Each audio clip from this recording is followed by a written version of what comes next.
দেখো, তাহলে আমাদের যে টপিক গুলো নিয়ে আমরা এখন আলোচনা করতে চাইছি সেটা বেসিক্যালি হচ্ছে ইলেকট্রনিক স্পেকট্রোস্কোপি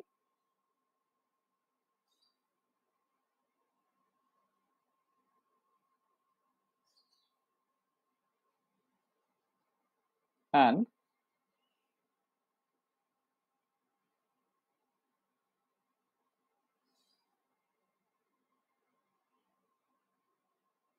ফটোকেমিস্ট্রি। আমি এইরকম ভাবে জিনিসটার নাম দিচ্ছি, ইলেকট্রনিক স্পেকট্রোস্কোপি অ্যান্ড ফটোকেমিস্ট্রি। দেখবে ইলেকট্রনিক স্পেকট্রোস্কোপিটা তোমাদের ওই ফার্স্ট যে ইউনিটটা তার মধ্যে আছে, আর ফটোকেমিস্ট্রি পার্টটা হচ্ছে পরের ইউনিটের মধ্যে আছে। এবং এই দুটো জিনিস একটা আরেকটার সাথে এমন ভাবে কানেক্টেড যে এটাকে আলাদা করে পড়ার জাস্ট দরকার পড়ে। ইলেকট্রনিক স্পেকট্রোস্কোপি একটা পড়লাম, দেখবে যখন ফটোকেমিস্ট্রি পড়বো তার আবার একটা বড় পোর্শন কিন্তু ওই একই কথাবার্তা হবে আর কি। ওই জন্য আমি দুটোকে একসাথে পড়ছি। খুব অল্প ক্লাস লাগবে, খান পাঁচেক ক্লাস অ্যারাউন্ড লাগবে। হ্যাঁ, করলে তোমার পুরো জিনিসটা হয়ে যাবে আর কি। ঠিক আছে। আচ্ছা, দেখো,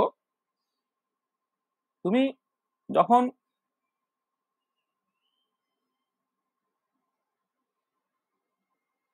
মানে এই যে ইলেকট্রনিক স্পেকট্রোস্কোপি এবং ফটোকেমিস্ট্রি এই দুটো পার্টই হচ্ছে মানে associated to UV visible light. মানে যখন আমরা একদম মানে মলিকুলার স্পেকট্রোস্কোপি ইন্ট্রোডাক্টরি ক্লাসে কথাগুলো বলেছিলাম, সেখানে লাইটের সাথে তো মলিকুলার ইন্টারাকশন হচ্ছে। এই ফটোকেমিস্ট্রির মধ্যেও লাইটের সঙ্গে মলিকুলার ইন্টারাকশন, ইলেকট্রনিক স্পেকট্রোস্কোপিতে লাইটের সঙ্গে মলিকুলার ইন্টারাকশন। এবারে যে স্পেকট্রোস্কোপি গুলো আমি অলরেডি আলোচনা করেছি সেটা তোমার আহ, ধরো মাইক্রো স্পেকট্রোস্কোপি, মানে রোটেশনাল স্পেকট্রোস্কোপি যেখানে মাইক্রোওয়েভ রিজিয়নের লাইট ব্যবহার করা হয়েছে, ভাইব্রেশনাল স্পেকট্রোস্কোপি যেখানে আইআর রিজিয়নের লাইট ব্যবহার করা হয়েছে, রামন স্পেকট্রোস্কোপি সেখানে আমি ইউভি ভিজিবল রিজিয়নের লাইট ব্যবহার করেছি, কিন্তু যে ইনফরমেশনটা পাচ্ছি সেটা associated to molecular rotation and vibration. আর ইলেকট্রনিক স্পেকট্রোস্কোপি এখানেও অ্যাকচুয়ালি ইউভি ভিজিবল রিজিয়নের লাইট ইউজ করো, আর ফটোকেমিস্ট্রির মধ্যেও কিন্তু ইউভি ভিজিবল রিজিয়নের লাইট ব্যবহার করতে হয়। তাহলে দুটো ক্ষেত্রেই তোমাকে আলটিমেটলি ইউভি ভিজিবল রিজিয়নের লাইট ব্যবহার করতে হচ্ছে। তাহলে ফটোকেমিস্ট্রি পার্টটা হচ্ছে বেসিক্যালি একটা সাবজেক্ট যেটা তোমার rate and mechanism of photochemical reaction সেটা নিয়ে ডিল করে। ঠিক আছে। আর ইলেকট্রনিক স্পেকট্রোস্কোপি সেটা হচ্ছে যে ফটোকেমিস্ট্রি যে পুরো ব্যাপারটা তার একটা পার্ট হচ্ছে ইলেকট্রনিক স্পেকট্রোস্কোপির মধ্যে পড়ে। তুমি দেখবে যে ফটোকেমিস্ট্রিতে যাওয়ার আগে যে একটা মলিকুলকে অ্যাকচুয়ালি লাইট অ্যাবজর্বটা করতে হবে, তাহলে এই লাইট অ্যাবজর্ব করা মানেই হচ্ছে ইলেকট্রনিক অ্যাবজর্পশন স্পেকট্রোস্কোপি হয়ে গেল। লাইটটাকে ছাড়তেও হতে পারে, এবার ছাড়াটা বিভিন্ন রকমের। হ্যাঁ, মানে সেটা ধরো যদি রেডিয়েটিভ বা নন রেডিয়েটিভ ওয়েতে যদি ছাড়ে তাহলে সেটা ইলেকট্রনিক স্পেকট্রোস্কোপি বা ইমিশন স্পেকট্রোস্কোপির মধ্যে পড়ে, যেখানে ফ্লুরোসেন্স ফসফোরেসেন্স হয়। আবার যদি এমন হয় যে যখন লাইট অ্যাবজর্ব করার পরে যখন একটা ফ্রি র্যাডিক্যাল তৈরি হয়ে যায়, তাহলে সেই ফ্রি র্যাডিক্যাল বা যদি সে ডিসোসিয়েট করে কোনো একটা অ্যাক্টিভেটেড কিছু তৈরি করে, সে অন্যান্য রিয়াক্ট্যান্ট পেয়ে গেলে তার সঙ্গে রিয়াকশন করবে, যেটা বেসিক্যালি ফটোকেমিস্ট্রির মধ্যে পড়ে। তার মানে এই পুরো ব্যাপারটাই একটা আরেকটার সঙ্গে রিলেটেড বলে আমি এইরকম ভাবে ব্যাপারটাকে বলছি। মানে ব্যাপারটা কিরকম দেখো, আমি এইভাবে বলি তোমাকে। ধরো তুমি জাস্ট একটা এরকম ভাবে সহজ করে বলছি, ধরো একটা একটা মলিকুল, একটা মলিকুল, সে কি করলো, একটা লাইট অ্যাবজর্ব করলো। লাইট অ্যাবজর্ব করে কি করছে না, এক্সাইটেড হলো। মানে এখানে এমটা হচ্ছে ধরো একটা molecule in the electronically ground state.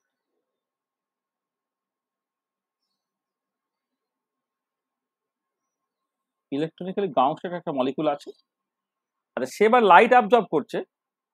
এখানে লাইট অ্যাবজর্ব করছে, এই ইলেকট্রনিক স্পেকট্রোস্কোপি ফটোকেমিস্ট্রি দুজনের ক্ষেত্রেই যেটা ইম্পর্টেন্ট যে এই লাইটটা কিন্তু ইউভি ভিজিবল রিজিয়নের মধ্যে পড়বে। তাহলে this must B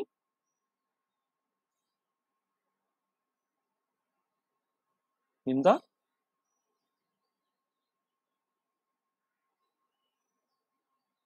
UV visible region. আর ইউভি ভিজিবল রিজিয়নে যে লাইটটা তার ওয়েভলেন্থটা মোটামুটি ভাবে এই 200 থেকে 800 ন্যানোমিটার এইটা নেওয়া হয়। আমরা যে ইলেকট্রনিক স্পেকট্রোস্কোপি বা ফটোকেমিস্ট্রি গুলো কনসিডার করব সেখানে মূলত ওয়েভলেন্থটা 200 থেকে 800 ন্যানোমিটার ওয়েভলেন্থে নেওয়া হয়। কিছু কিছু ক্ষেত্রে হয়তো ইলেকট্রনিক স্পেকট্রোস্কোপিতে ওয়েভলেন্থটা 200 ন্যানোমিটারের থেকে কম নেওয়া হতে পারে। হ্যাঁ, কিছু কিছু ক্ষেত্রে হয়, যেমন বেঞ্জিনের ক্ষেত্রে দেখো 185 ন্যানোমিটার হচ্ছে তার ল্যাম্ডা ম্যাক্স। হয়তো কিছু সামান্য শর্টার ওয়েভলেন্থে বা কিছুটা এক্সট্রিম ইউভি ভিজিবিলিটি হয়তো নিতে হতে পারে, কিন্তু ফটোকেমিস্ট্রিটা মূলত হচ্ছে ওই 200 থেকে 800 ন্যানোমিটার ওয়েভলেন্থের লাইট নিয়ে অ্যাকচুয়ালি ডিল করে। করে এই যে এম স্টারটা তৈরি হলো সেইটা বেসিক্যালি তোমার molecule in the electronically excited state.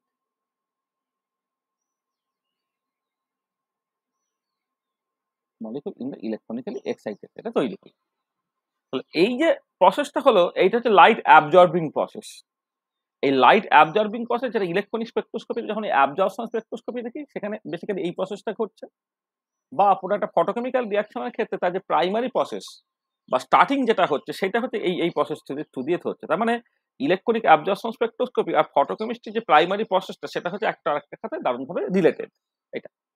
আচ্ছা, এবারে এই এম স্টার তৈরি হয়ে যাওয়ার পরে দুটো সিচুয়েশন হতে পারে। দুটো সিচুয়েশন হতে পারে কি, যে কোনোভাবে এম স্টারটা আবার এম এ তে ফিরে আসবে। আবার এম এ তে ফিরে আসাটাও তোমার দু রকম ভাবে হতে পারে। একটা হচ্ছে তোমার এই এম এ তে ফিরে এলো একটা লাইট ছেড়ে দিয়ে, অথবা এম এ তে ফিরে এলো হিট ছেড়ে দিয়ে। তাহলে মলিকুল লাইট অ্যাবজর্ব করে ইলেকট্রনিক্যাল এক্সাইটেড স্টেটে গেছে, ইলেকট্রনিক্যাল এক্সাইটেড স্টেটে এবার গ্রাউন্ড স্টেটে নেমে আসছে একটা ফোটন ছেড়ে দিয়ে। তাহলে এই যে প্রসেসটা, মানে প্রথম কথা হচ্ছে এই প্রসেসগুলো হচ্ছে ডিকে প্রসেস, বা বা অন্যভাবে ডিকে প্রসেস বলার থেকে এমনিতে বলা হচ্ছে ফটোফিজিক্যাল প্রসেস। এটা হচ্ছে ফটোফিজিক্যাল প্রসেস,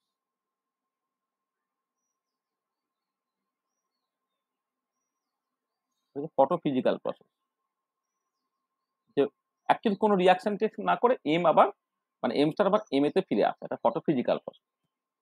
আচ্ছা, আর একটা সিচুয়েশন হতে পারে যে ধরো এইখানে হয়তো অন্য কোনো রিয়াকট্যান্ট ছিল, মানে এই যে এম স্টার তৈরি হয়েছে সেটা ইলেকট্রনিক্যালি এক্সাইটেড স্টেটে যেমন গেছে তার সঙ্গে সঙ্গে ধরো তার ডিসোসিয়েশন ঘটে গেছে।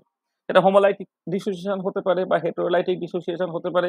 সেই মতো করে ফ্রি র্যাডিক্যাল বা ক্যাটায়ন বা অ্যানায়ন এসব তৈরি হয়েছে। সে পাশে যদি আরো অন্য কোনো রিয়াকট্যান্ট পায় তাদের সঙ্গে রিয়াকশন করে ফেলতে পারে। বা যদি তোমার ধরো এই যখন ফ্র্যাগমেন্টেশনটা হচ্ছে এমনভাবে ফ্র্যাগমেন্টেশন হলো সেই ফ্র্যাগমেন্ট গুলো আবার নিজেদের মধ্যে একটা অন্য রকম ভাবে জুড়লো, জুড়ে গিয়ে অন্য একটা প্রোডাক্ট তোমার তৈরি করতে পারে। তাহলে এটা হলে সেখান থেকে তুমি কি পেলে, একটা প্রোডাক্ট পেলে। তাহলে এই যে প্রসেসটা, যে ইলেকট্রনিক্যাল এক্সাইটেশনে গেল করে ধরো ডিসোসিয়েট করে ফ্রি র্যাডিক্যাল বা আয়ন ইত্যাদি তৈরি করেছে, সে যদি কোনো অন্য অন্য রিয়াকশন পায় তার সঙ্গে রিয়াক্ট করে প্রোডাক্টে চলে যাচ্ছে। তাহলে এই যে স্টেপটা, এই স্টেপটাকে বলা হচ্ছে তোমার ফটোকেমিক্যাল প্রসেস। Photochemical process. দেখো তাহলে লাইট এইটা হচ্ছে আমি নাম দিতে পারি light absorbing process.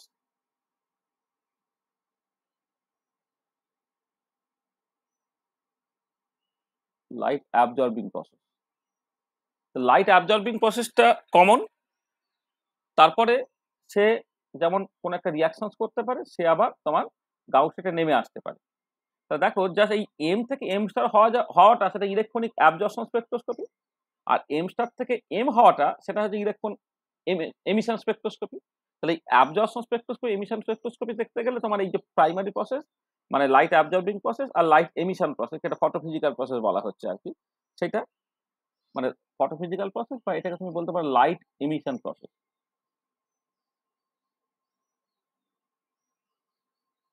Light emission process, light absorbing process, light emission process, এই দুটো মিলে তোমার ইলেকট্রনিক স্পেকট্রোস্কোপি। আর যদি কোনো কারণে এমটা এম স্টারের অবস্থায় যখন গেল তখন কোনো রকম ভাবে ডিসোসিয়েশন ঘটে গিয়ে ফ্রি র্যাডিক্যাল বা কার্বোক্যাটায়ন, ফ্রি র্যাডিক্যাল বা ক্যাটায়ন বা অ্যানায়ন তৈরি হচ্ছে, সে অন্য কোনো রিয়াকশন পেলে তার মতো করে সে একটা কেমিক্যাল রিয়াকশনের থ্রু দিয়ে চলে যেতে পারে, সেটা বেসিক্যালি তোমার ফটোকেমিক্যাল প্রসেসের মধ্যে পড়ে যাচ্ছে এটা। ঠিক আছে। আচ্ছা, এবারে যেটা ব্যাপার সেটা হচ্ছে যে এই যে ফটোফিজিক্যাল প্রসেস তুমি কনসিডার করলে যেখানে এম স্টারটা সে বেসিক্যালি লাইট ছেড়ে দিয়ে এম এতে নেমে আসছে, তাহলে এইটা এই যে বাঁদিকের রাস্তাটা এইটাকে বলা হবে যে তোমার রেডিয়েটিভ দিকে।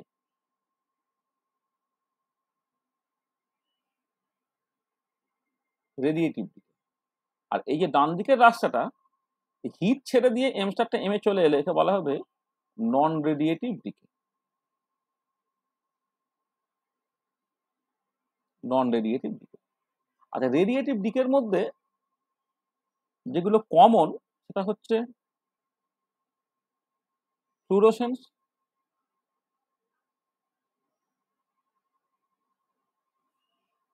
ফসফোরেসেন্স, এইগুলো হচ্ছে তোমার এই রেডিয়েটিভ দিকের খুব কমন এক্সাম্পল। আর নন রেডিয়েটিভ ডিকে প্রসেসের মধ্যে যেগুলো খুব কমন তার মধ্যে আছে তোমার internal conversion,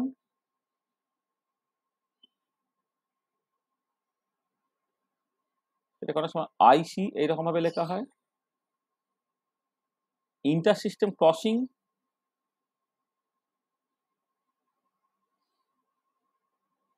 inter system crossing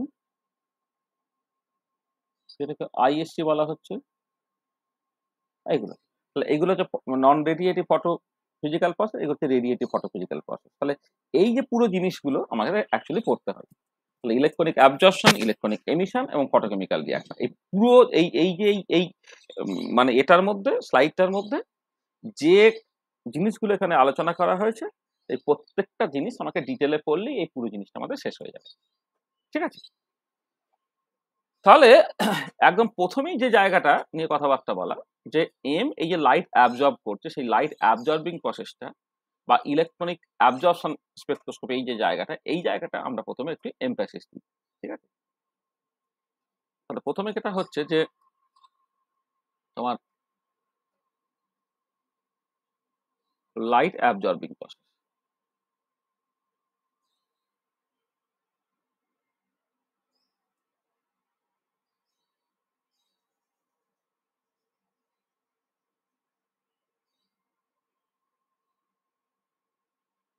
light absorbing process.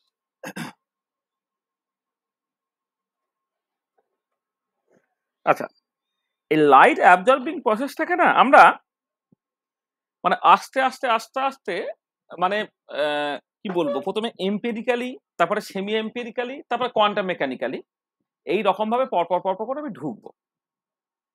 প্রথমে যে জিনিসটা ব্যাপার যে লাইট অ্যাবজর্বিং প্রসেসটা, এই লাইট অ্যাবজর্বিং প্রসেসটায় ধরো আমরা মানে লাইট অ্যাবজর্বিং প্রসেসের সঙ্গে অনেক কিছু অ্যাসোসিয়েটেড। তুমি যদি এম্পেরিক্যাল একটা ল কনসিডার করো, মানে লাইট অ্যাবজর্বিং প্রসেস, সেটা মানে গভর্ন হবে একটা এম্পিরিক্যাল ল দিয়ে, যে লটাকে বলা হচ্ছে ল্যাম্বার্ট বিয়ার্স ল। লাইট অ্যাবজর্বিং প্রসেস সেইখানে একটা ইম্পর্টেন্ট ল এখন ইনভলভ হয়, ল্যাম্বার্ট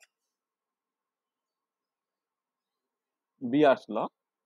এই পার্টটা একটুখানি ভালো করে তোমার দেখতে হবে। ধরো এই যে এখানে যেমন করে লিখেছি না, একজন মলিকুলার পয়েন্ট অফ ভিউ থেকে সবকিছু বোঝার চেষ্টা করছে, একটা পার্টিকুলার মলিকুল সে লাইট অ্যাবজর্ব করে এম স্টার তৈরি করলো, এসব ঝামেলার মধ্যে না গিয়ে তুমি প্রথমে এইরকম করে ভাবো। ধরো একটা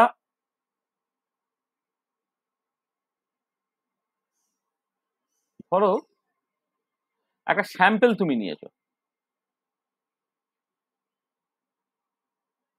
আমি এইরকম ভাবে না দেখাচ্ছি, একটা স্যাম্পেল তুমি নিয়েছো।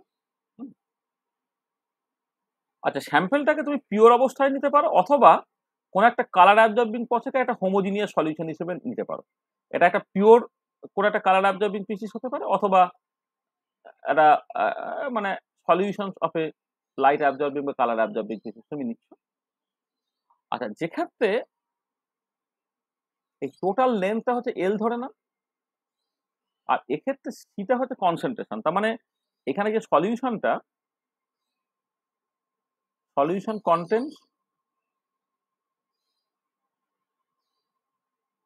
বা স্যাম্পেল বললেও হবে,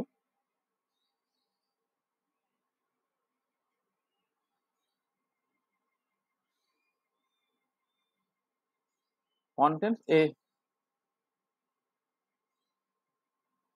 homogeneous dilute solution of a light absorbing species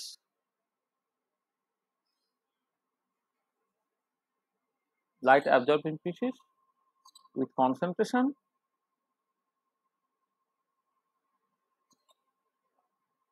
C, এটা আর পাথ লেন্থ যেটা, লাইট যদি যায় আর কি, পাথ লেন্থটা হচ্ছে তোমার এল, মানে এইটা, তাহলে সি এবং এল এই দুটো হচ্ছে ইম্পর্টেন্ট।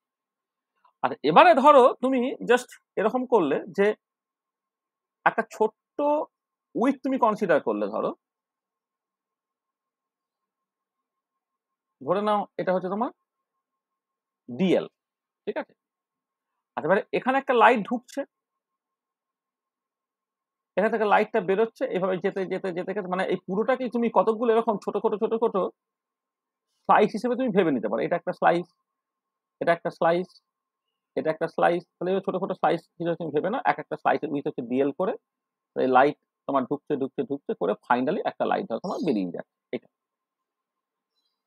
এবারে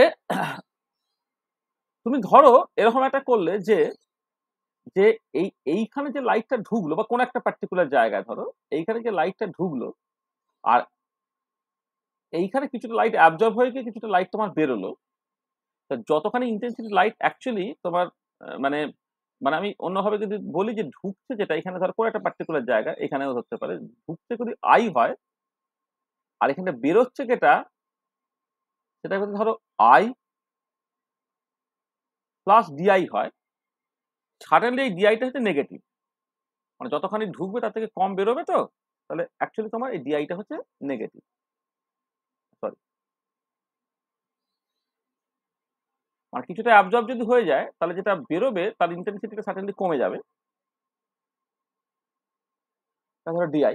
এটা তাহলে যেটা হচ্ছে সেটা হচ্ছে যে এই যে মাইনাস ডিআই বাই আই, এই যে পার্টটা, এটা basically fraction of intensity lost, কতখানি ইন্টেন্সিটি লস্ট হচ্ছে এইটা।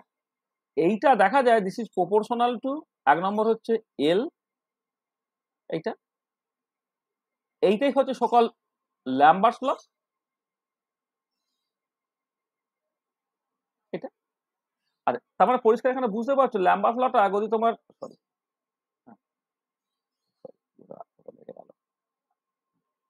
ল্যাম্বার্টস ল, ল্যাম্বার্টস লটা দেখো পরিষ্কার বুঝতে পারছো, যদি এটা homogeneous solution of colour absorbing স্পিসিসের বদলে তোমার একটা পিওর কালার সাবস্টেন্স থাকতো, তাহলেও কিন্তু তুমি এটা ভ্যালিড ছিল, এটা।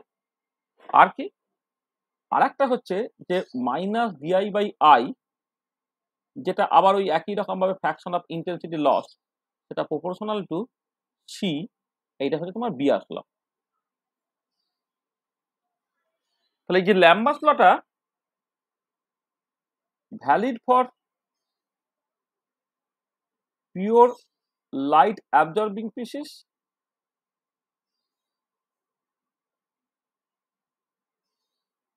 as well as for a solution, এইটা।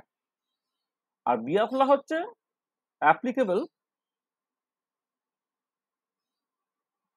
ফর এ সলিউশন, এক্ষেত্রে শুধুমাত্র সলিউশনের কথা ভাববো। আর এটা তাহলে দেখো একটা হলো তোমার ল্যাম্বার্টস ল, একটা হচ্ছে বিয়াস ল, এবার এই দুটোকে কম্বাইন করে যেটা পাবে সেটা হচ্ছে ল্যাম্বার্ট বিয়াস ল।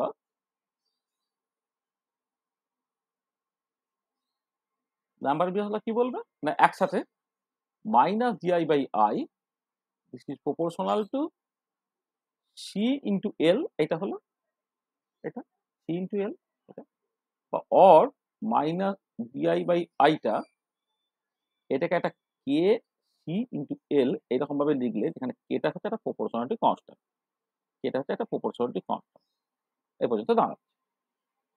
আচ্ছা, এক সেকেন্ড, একটুখানি একটু একটুখানি ভুল হয়েছে এইখানে না, এটা একটু ডিএল লেখা উচিত, কারণ আমি এখানে এই এই যে উইথটাকে ধরে কি তোমার ডিএল বলে, এটা অ্যাকচুয়ালি লেখা উচিত তোমার ডিএল, ডিএল, এটা হচ্ছে তোমার ডিএল লেখা উচিত। কারণ আমি আমি আসলে টোটাল শুরুতে ইন্টেন্সিটি কত ছিল, শেষে ইন্টেন্সিটি কত ছিল, এরকম ভাবে না ভেবে আমি যেটা ভেবেছি জাস্ট তোমার একটা ছোট্ট উইথ তুমি কনসিডার করেছো, যে মানে একটা ইনফাইনিটেসিমাল উইথ, যার উইথটা হচ্ছে তোমার ডিএল, সেখানে ইন্টেন্সিটি লসটাকে নিয়ে কথাবার্তা বলা হচ্ছে, minus DI by I equal to K C into dL, এটা হলো। আচ্ছা, এবারে দেখো যদি সিচুয়েশনটা তুমি এইরকম করতে, এটা এটা তো ডিফারেন্সিয়াল ফর্ম, এটা হচ্ছে ডিফারেন্সিয়াল ফর্ম অফ ল্যাম্বার্ট বিয়াস ল। এবারে সেখান থেকে ইন্টিগ্রেটেড ফর্মটাকে আনতে গেলে, তাহলে ইন্টিগ্রেটেড ফর্মটাকে আনতে গেলে তুমি সিচুয়েশনটাকে এখন একটুখানি অন্যরকম ভাবে চেঞ্জ করে দাও। অন্যরকম ভাবে চেঞ্জ করে নেওয়া মানে হচ্ছে এখন জাস্ট টোটাল পাথ লেন্থ, যেটা আমি আগে বলেছিলাম সেটা এল, এখানে কালার অ্যাবজর্বিং পিসি যেটাকে তার কনসেন্ট্রেশন হচ্ছে তোমার সি, এখানে লাইটটা ঢুকছে, এখানে লাইটটা বেরোচ্ছে। আচ্ছা এবারে ধরে নাও যে ইন্টেন্সিটি লাইট ঢুকলে সেটা হচ্ছে I0, আর যে ইন্টেন্সিটি লাইট বেরোলে সেটা হচ্ছে I, মানে I0টা হচ্ছে intensity of incident light, intensity of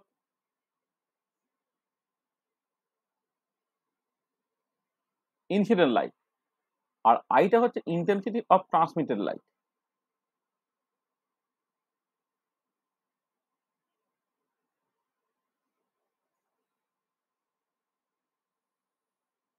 এইটা তাহলে দেখো এই যে মাইনাস ডিআই বাই আইটাকে করা হয়েছে যেটা তোমার কে সি ইন্টু ডিএল, তার মানে কি এইখানে একটা হোমোজিনিয়াস সলিউশন যার কনসেন্ট্রেশনটা ফিক্সড আছে, কে একটা কনস্ট্যান্ট ফিক্সড, তাহলে এলটা যখন 0 ছিল তখন ইন্টেন্সিটিটা ছিল I0, আর এলটা যখন তোমার এল হয়ে গেল, এটা এইটা হচ্ছে এল ইকুয়াল টু 0, এটা এল ইকুয়াল টু এল, তখন এইটা হয়ে যাচ্ছে তোমার আই।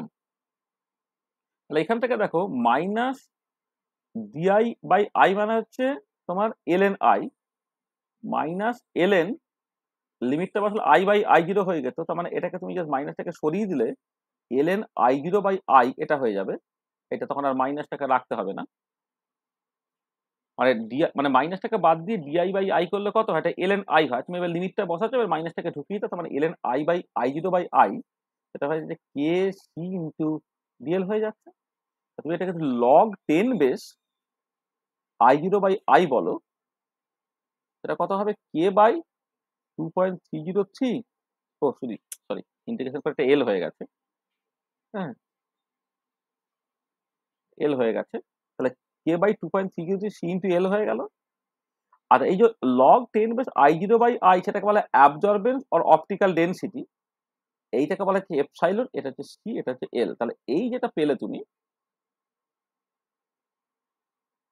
এইটা হচ্ছে তোমার ইন্টিগ্রেটেড ফর্ম অফ দ্য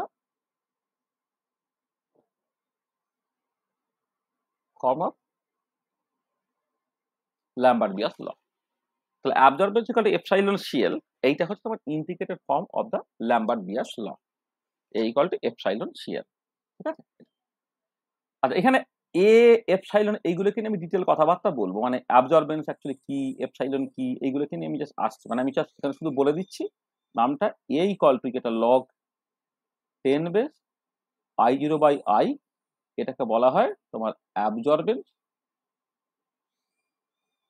পর এটাকে অনেক সময় অপটিক্যাল ডেনসিটিও বলতো, এখন আর অপটিক্যাল ডেনসিটি টার্মটা বেশি ব্যবহার করা হয় না, এটা অ্যাবজর্বেন্স আর অপটিক্যাল ডেনসিটি। আর এপসাইলন একটা টার্ম তুমি ব্যবহার করেছো এখানে, এটার নামটা শুধু বলে দিই, এগুলো আমি ডিটেল কথাবার্তা বলবো। এটা molar extension, this is the molar extension coefficient. ঠিক আছে, this is the molar extension coefficient. ঠিক আছে, তাহলে দেখো এবারে যেটা কথা, যে এই যে absorbance equal to epsilon CL হলো, এইটা যেমন সত্যি, আবার আর একটা ফর্ম এখান থেকে একটুখানি বলে নিই। তুমি দেখো এখান থেকে যদি এলএন আই বাই I0 করতো, তাহলে সেটাকে লিখতে হতো মাইনাস কে সিএল লিখতে হতো, বা ওখান থেকে আই ইকুয়াল টু তুমি লিখতে পারছো I0 e to the power minus K C L. Integrated form of the Lambert Beer's লকে তুমি এইরকম ভাবে লিখতে পারো, যেখানে এই ইন্টেন্সিটিটা কনসেন্ট্রেশন বা পাথ লেন্থের সঙ্গে এক্সপোনেনশিয়ালি ডিকে করছে। আচ্ছা, অথবা এটাকে কেউ যদি এইভাবে লেখে I equal to I0 10 to the power ফর্মে লিখলে এটা মাইনাস এপসাইলন সিএল, এরকম ভাবে লিখতে পারে। তার মানে এই যে ফর্মগুলো সব লেখা হচ্ছে, এই সবগুলোই হচ্ছে integrated form of the Lambert Beer's ল, যেখানে আমি প্লটটা বিভিন্ন রকমের প্লটটা আঁকার জন্য এগুলো ইম্পর্টেন্ট হবে, কিন্তু মূলত যেটা যে ল্যাম্বার্ট-বিয়াস যে ফর্মটাকে অ্যাকচুয়ালি কাজে লাগাতে হয় বিভিন্ন রকমের প্র্যাকটিক্যাল বা আরো অনেক কিছু করতে, সেটা হচ্ছে absorbance equal to epsilon CL, সেই ফর্মুলাটা। আমি এইটা নিয়ে আসবো, এটা নিয়ে খুব ডিটেলে কথাবার্তা বলবো। তার আগে যেটা গ্রাফিক্যাল রিপ্রেজেন্টেশন একটুখানি দেখিয়ে দিই, সেটা হচ্ছে যে তুমি যদি ধরো ইন্টেন্সিটি ভার্সেস কনসেন্ট্রেশন প্লট করো, বা intensity versus path length plot করো, তাহলে ইন্টেন্সিটি ভার্সেস কনসেন্ট্রেশন প্লট করছো, ধরো পাথ লেন্থটাকে তুমি ফিক্স করে দিচ্ছ, তাহলে পরিষ্কার দেখতে পাচ্ছ যে যখন তোমার কনসেন্ট্রেশনটা 0, তখন ইন্টেন্সিটিটা I0 ছিল, কারণ এখান থেকে যদি কোনো কারণে কনসেন্ট্রেশন 0 করে দেয়, e⁻0 হয়ে গেছে, i = I0 ছিল, তারপরে কি হবে, সেটা তোমার কনসেন্ট্রেশনের সঙ্গে সঙ্গে সেটা এক্সপোনেনশিয়ালি ডিকে করছে, আর ঠিক একই রকম করে যদি কনসেন্ট্রেশনটাকে ফিক্স রেখে পাথ লেন্থের রেসপেক্টে ভেরিয়েশনটা দেখো, i, এটা I0 থেকে স্টার্ট হবে, এটা সিটাকে তুমি ফিক্স করে দাও, এখানে পাথ লেন্থটাকে প্লট করো, একই রকম ভাবে এক্সপোনেনশিয়ালি ডিকেইং তুমি ছবিটা পাবে। তার মানে কনসেন্ট্রেশন ও পাথ লেন্থের সঙ্গে ইন্টেন্সিটিটা তোমার এক্সপোনেনশিয়ালি ডিকে করছে, এটা। আর উল্টো দিকে মানে এই ছবিগুলোতে যেটা অসুবিধে সেটা হচ্ছে যে তোমার ছবিগুলো স্ট্রেট লাইন যেহেতু নয়, সেখানে এমনিতে আঁকা বেশ অসুবিধে। আর যদি এইরকম ভাবে তুমি প্লটটাকে করতে,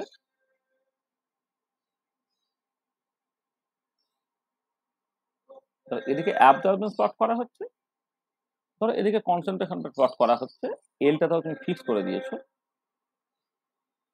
তাহলে তুমি যেটা পাচ্ছ, একটা স্ট্রেট লাইন পাচ্ছ পাসিং টু দ্য অরিজিন, যার স্লোপটা হয়ে যাচ্ছে তোমার এপসাইলন ইন্টু এল। সেইখান থেকে মানে মানে এই যে absorbance equal to epsilon CL, absorbance পাচ্ছে কনসেন্ট্রেশন প্লট করলে স্লোপটা হয়ে যাচ্ছে এপসাইলন ইন্টু এল। এই স্লোপটা কিন্তু এপসাইলন তুমি বের করতে পারো। তাহলে ফ্রম দ্য স্লোপ অফ, মানে বা অন্যভাবে বলি, according to Lambert-Beer's law, absorption versus concentration plot is a straight line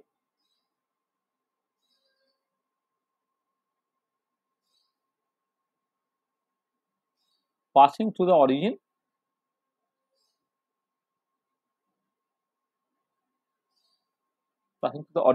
এটা এটা এবারে passing through the origin with slope টা একটুখানি বলে নেওয়া যাক, with slope equal to epsilon into L. From the slope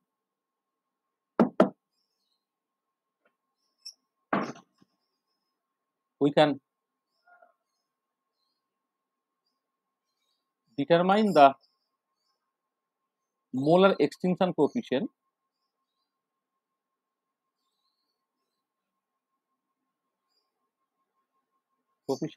as epsilon equal to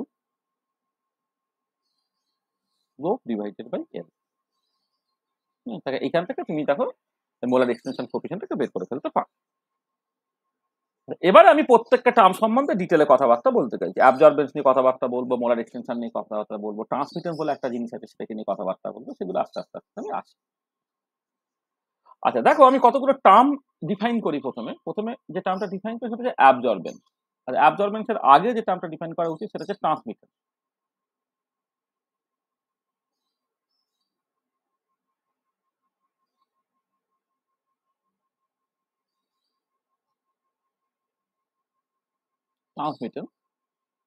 ট্রান্সমিটেন্স টিটা হচ্ছে তোমার বেসিক্যালি I/I0। ট্রান্সমিটেন্স সেটাকে ক্যাপিটাল টি দিয়ে এক্সপ্রেস করা হচ্ছে, সেটা কত না I/I0, অর্থাৎ ratio of intensity of transmitted light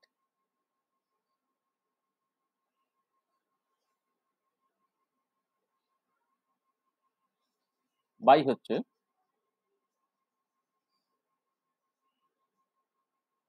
intensity of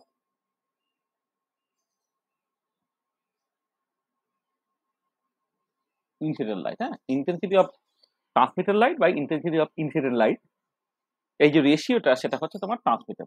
আচ্ছা, এটা কিন্তু একটা ইউনিটলেস কনস্ট্যান্ট এবং এটা একটা ফ্র্যাকশন।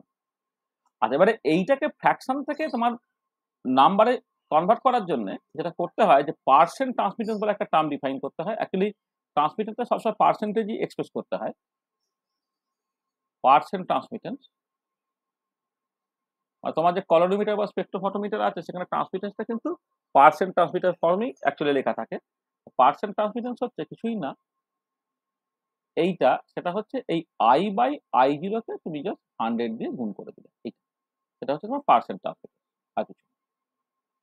এবং দেখো এইটা এখন আর ওই ফ্র্যাকশন হবে না, ওটা তোমার একের থেকে বেশি একটা কোয়ান্টিটি হবে।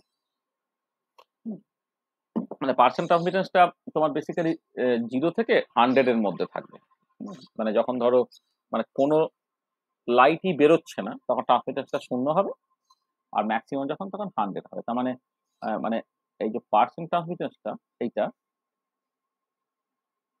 0 থেকে 100, আর পার্সেন্ট ট্রান্সমিটেন্স ইকুয়াল টু 0 এটা ইমপ্লাই করছে কমপ্লিটলি ওপেক, আর কোনোভাবেই লাইট বেরোচ্ছে না।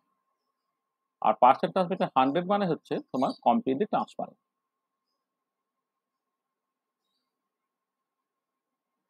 Completely transparent. হয়তো ধরো জল তুমি হয়তো নিচ্ছ, দেখতে পাও যে কোন একটা পার্টিকুলার ভিজিবল রিজিয়নের লাইট তুমি দিলে জল ট্রান্সপারেন্ট, মানে অন্তত ভিজিবল রিজিয়নে সে লাইট অ্যাবজর্ব করে। তাহলে ভিজিবল মানে একটা কাঁচের তৈরি বা কোয়ার্জের তৈরি তুমি কিউবেড নিয়েছো, সেখানে জল নিয়েছো, জল নেওয়ার পরে তুমি যদি ট্রান্সমিটেন্স দেখো তাহলে এক্সপেক্টেড ট্রান্সমিটেন্স হচ্ছে 100 হবে। ঠিক আছে, তা পার্সেন্ট ট্রান্সমিটেন্স তোমার যেটা একটা কালো একটা কাগজ বা ইত্যাদি তুমি যদি এই লাইট যে ফ্লো করছে সেখানে তুমি দিয়ে দাও, লাইট যে পাস করছে সেখানে তুমি দিয়ে দাও, তাহলে তুমি সেটাকে কমপ্লিটলি ওপেক দেবে, যেখানে পার্সেন্ট ট্রান্সমিটেন্স 0। আর যদি তুমি এটা করো তোমার মানে একটা মোটামুটি ভাবে কোয়ার্জের তৈরি একটা কিউবেট ব্যবহার করে সেখানে জল ব্যবহার করা, তাহলে এক্সপেক্টেড তার ট্রান্সমিটেন্স হচ্ছে 100 হবে। এবারে হয়তো অনেক বিভিন্ন কারণে দেখা যায় যে হয়তো 100 হলো না, 99, 98 হলো, তখন ওই যন্ত্রকে তোমাকে সেট করে নিতে হয়। হ্যাঁ, এই সেট করার সময় ওটা কিন্তু 100 তোমার ফিক্স করে দিতে হয়, মানে রেফারেন্সটাকে 100 ধরে নিয়ে অ্যাকচুয়ালি ক্যালকুলেশন করতে হয়। এবারে দেখো এই যে ট্রান্সমিটেন্স কোয়ান্টিটিটা, এটা একটা ইউনিটলেস নাম্বার হবে, কারণ দুটো intensity ratio. The transmittance is a unitless number.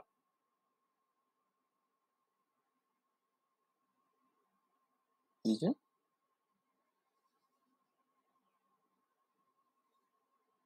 unitless number এটা। আচ্ছা, এবারে যদি এমন হয় যে ধরো তোমার দুটো মানে দুটো সলিউশন আছে পরপর পরপর করে, মানে ব্যাপারটা এরকম যে এইখানে এই যে সলিউশনটা তুমি কনসিডার করেছো না, তো একটা সলিউশন আছে তারপরে আর একটা সলিউশন আছে, এরকম যদি সিচুয়েশন হয় আর হ্যাঁ, তখন ওভারঅল ট্রান্সমিটেন্স যেটা হবে সেটা হচ্ছে তোমার ট্রান্সমিটেন্সের গুণ হয়ে যায়। তাহলে আমি এরকম ব্যাপারটা বলছি, ধরো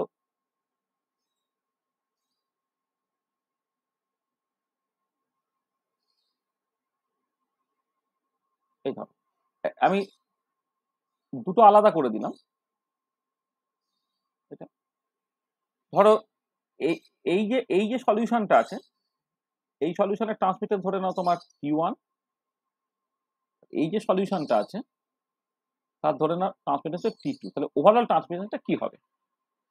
আচ্ছা, সেটাকে বোঝার জন্য তুমি খেয়াল করো, ধরো এইখানে তুমি I0 ইন্টেন্সিটি লাইট দিলে, এইখান থেকে বেরোলো হচ্ছে I1 ইন্টেন্সিটি লাইট, যে I1 ইন্টেন্সিটি লাইটটা তোমার এইখান পর্যন্ত এলো, এসে এইখান থেকে বেরিয়ে গেল ধরে নাও I2 ইন্টেন্সিটির লাইট। তার মানে T1টা বাই ডেফিনেশন কি হবে না I1 বাই I0, আর T2টা বাই ডেফিনেশন কি হবে I2 by I1।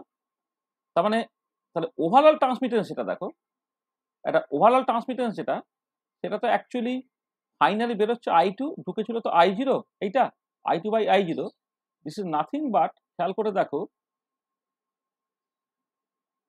I2 by I1, বা অন্যটা করি, এটাকে আগে করি, I1 by I0, I1 by I0 into I2 by I1, তাহলে কি হলো I1 কেটে গেল, তাহলে I2 বাই I0 হলো, I2 বাই I0 হলো এইটা। ও সরি, আগে লিখেইছি তো। তাহলে দেখো এটা এটা তো মানে এই দুটোকে তুমি গুণ করে দাও, তাহলে তুমি আইটা পেয়ে যাচ্ছ, অর্থাৎ এটা কি হয়ে যাচ্ছে দেখো T1 ইন্টু T2। তার মানে যদি এমন হয় যে দুটো সলিউশন, তিনটে সলিউশন, চারটে সলিউশন পরপর আছে, তাহলে ওভারঅল ট্রান্সমিটেন্স হচ্ছে যে ইন্ডিভিজুয়াল ট্রান্সমিটেন্স গুলো গুণফলের সঙ্গে সমান হয় আর কি। তাহলে transmittance of the resulting solution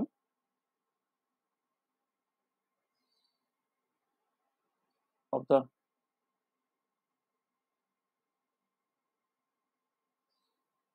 relative solution টিটাকে তুমি জাস্ট এই মাল্টিপ্লিকেটিভলি সেপারেবল ফর্মে লিখতে পারবে, টি1 টি2 ডট ডট ডট ডট করে অনেকগুলো যদি স্পিসিস থাকে, হ্যাঁ, সেই রকম ভাবে গুণ হিসেবে তুমি লিখতে পারবে। তাহলে এটা খুব ভীষণ ইম্পর্টেন্ট যে যদি এমন হয় যে দুটো সলিউশন, প্রথমটা ট্রান্সমিটেন্স টি1 বলে দিয়েছে, পরেরটা ট্রান্সমিটেন্স টি2 বলে দিয়েছে, তাহলে ওভারঅল ট্রান্সমিটেন্স যেটা সেটা হয়ে যাবে টি1 ইন্টু টি2। এটা একটা জিনিস তোমাকে মাথায় রাখবে। তাহলে দেখো কি বললাম এখানে, যে ট্রান্সমিটেন্স একটা কিভাবে ডিফাইন করছো সেটা তুমি দেখছো। এটা হচ্ছে যে কতখানি লাইট, কতখানি ইন্টেন্সিটির লাইট ট্রান্সমিটেড হচ্ছে ডিভাইডেড বাই কতখানি ইন্টেন্সিটির লাইট তুমি ইনসিডেন্ট হয়েছিল, মানে মানে বেরোলো কতটা তার মধ্যে ঢুকেছিল কতটা, সেই আই বাই আই যেটা সেটা হচ্ছে ট্রান্সমিটেন্স। ট্রান্সমিটারকে পার্সেন্ট ট্রান্সমিটেন্স এক্সপ্রেস করা হয়, তাহলে আই বাই আই যেটাকে 100 দিয়ে গুণ করে তোমার পার্সেন্ট ট্রান্সমিটেন্স পেয়ে যাবে, এটা একটা ইউনিটলেস নাম্বার হয়ে যাবে। হ্যাঁ, আর যদি তোমার ওরকম দুটো সলিউশন থাকে, প্রথমটা ট্রান্সমিটেন্স টি1, পরেরটা ট্রান্সমিটেন্স টি2, তাহলে ওভারঅল ট্রান্সমিটেন্স হয়ে যাবে টি1 ইন্টু টি2। এটা হচ্ছে ট্রান্সমিটেন্স নিয়ে কথাবার্তা বলা। নেক্সট যে জিনিসটা নিয়ে কথাবার্তা বলতে হবে সেটা হচ্ছে অ্যাবজর্বেন্স। অ্যাবজর্বেন্স অর একে অনেক সময় বলা হচ্ছে অপটিক্যাল ডেনসিটি।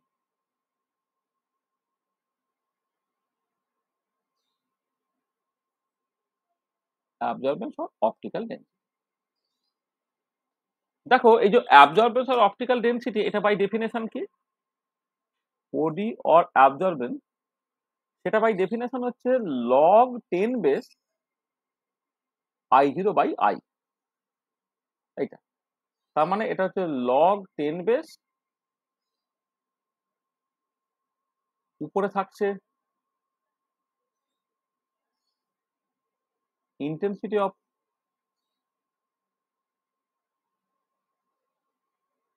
ইনসিডেন্ট লাইট, আর এটা হচ্ছে ইন্টেন্সিটি অফ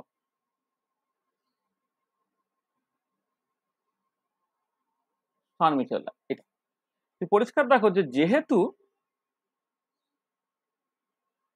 ট্রান্সমিটেন্সটা হচ্ছে তোমার I by I0, then absorption তুমি লিখতে পারছো মাইনাস লগ 10 বেস টি, এইরকম ভাবে তুমি লিখতে পারো।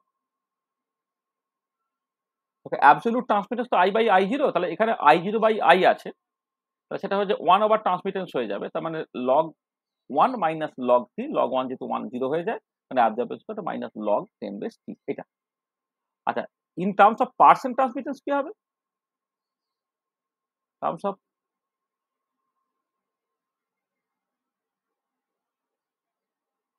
পার্সেন্ট ট্রান্সমিটেন্স কি হবে, দেখো পার্সেন্ট ট্রান্সমিটেন্স তো basically I by I0 into 100, সেখান থেকে I0 বাই আইটাকে তুমি করতে চাও, তাহলে কত হবে, এটা 100 বাই পার্সেন্ট ট্রান্সমিটেন্স হয়ে যাবে। তাহলে অ্যাবজর্বেন্স যেটা, যেটা log 10 base I0 by I, এটা তুমি লিখতে পারবে log 10 base I0 by I এর জায়গায় 100 ডিভাইডেড বাই পার্সেন্ট ট্রান্সমিটেন্স, লগ 100 হয়ে গেল, অর্থাৎ 2 মাইনাস লগ 10 বেস পার্সেন্ট ট্রান্সমিটেন্স হয়ে গেল। এবার যেহেতু যন্ত্র তোমাকে ট্রান্সমিটেন্সটা হচ্ছে পার্সেন্ট ট্রান্সমিটেন্সই দেয়, এই পার্সেন্ট ট্রান্সমিটেন্স থেকে যদি কখনো তোমাকে অ্যাবজর্বেন্স ক্যালকুলেট করে নিতে হয়, এই ফর্মুলা দিয়ে করে ফেলতে পারবে, যে অ্যাবজর্বেন্স হলো 2 মাইনাস লগ টি। এটা অ্যাবজর্বেন্স জানলে ট্রান্সমিটেন্স পেয়ে যাবে, ট্রান্সমিটেন্স জানলে অ্যাবজর্বেন্স পেয়ে যাবে। আচ্ছা, এবারে এটাও একই রকম ভাবে ইউনিটলেস কোয়ান্টিটি, কারণ ওটা লগারিদমিক কোয়ান্টিটি, বা তোমার লগের ভেতরে যে জিনিসটা আছে সেটা সবসময় ইউনিটলেস নাম্বার হতে হবে, তার মানে কিছু করার নেই, এটা একটা ইউনিটলেস কোয়ান্টিটি হয়ে যাবে। তাহলে অ্যাবজর্বেন্স ইজ ইউনিটলেস কোয়ান্টিটি, ইউনিটলেস বা ডাইমেনশনলেস কোয়ান্টিটি। এটা আর এবারে যদি তোমার একাধিক সলিউশন থাকে, তাহলে ওভারঅল ট্রান্সমিটার যদি তুমি ক্যালকুলেট করতে চাও, ওভারঅল অ্যাবজর্বেন্স যদি ক্যালকুলেট করতে চাও, তাহলে অ্যাবজর্বেন্স গুলো যোগ হয়ে যায়। অ্যাবজর্বেন্স একটা অ্যাডিটিভ কোয়ান্টিটি বা extensive quantity. Absorbance is an extensive quantity, extensive or additive quantity,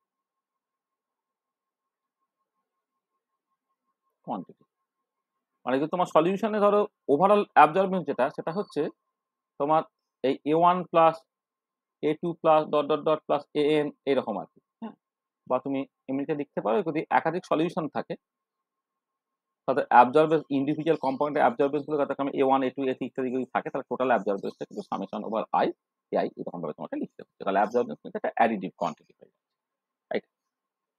ঠিক আছে, তাহলে তাহলে আমি ট্রান্সমিটেন্স বুঝলাম, অ্যাবজর্বেন্স বুঝলাম। আর যেটা বুঝতে হবে সেটা হচ্ছে মোলার এক্সটেনশন কোএফিসিয়েন্ট।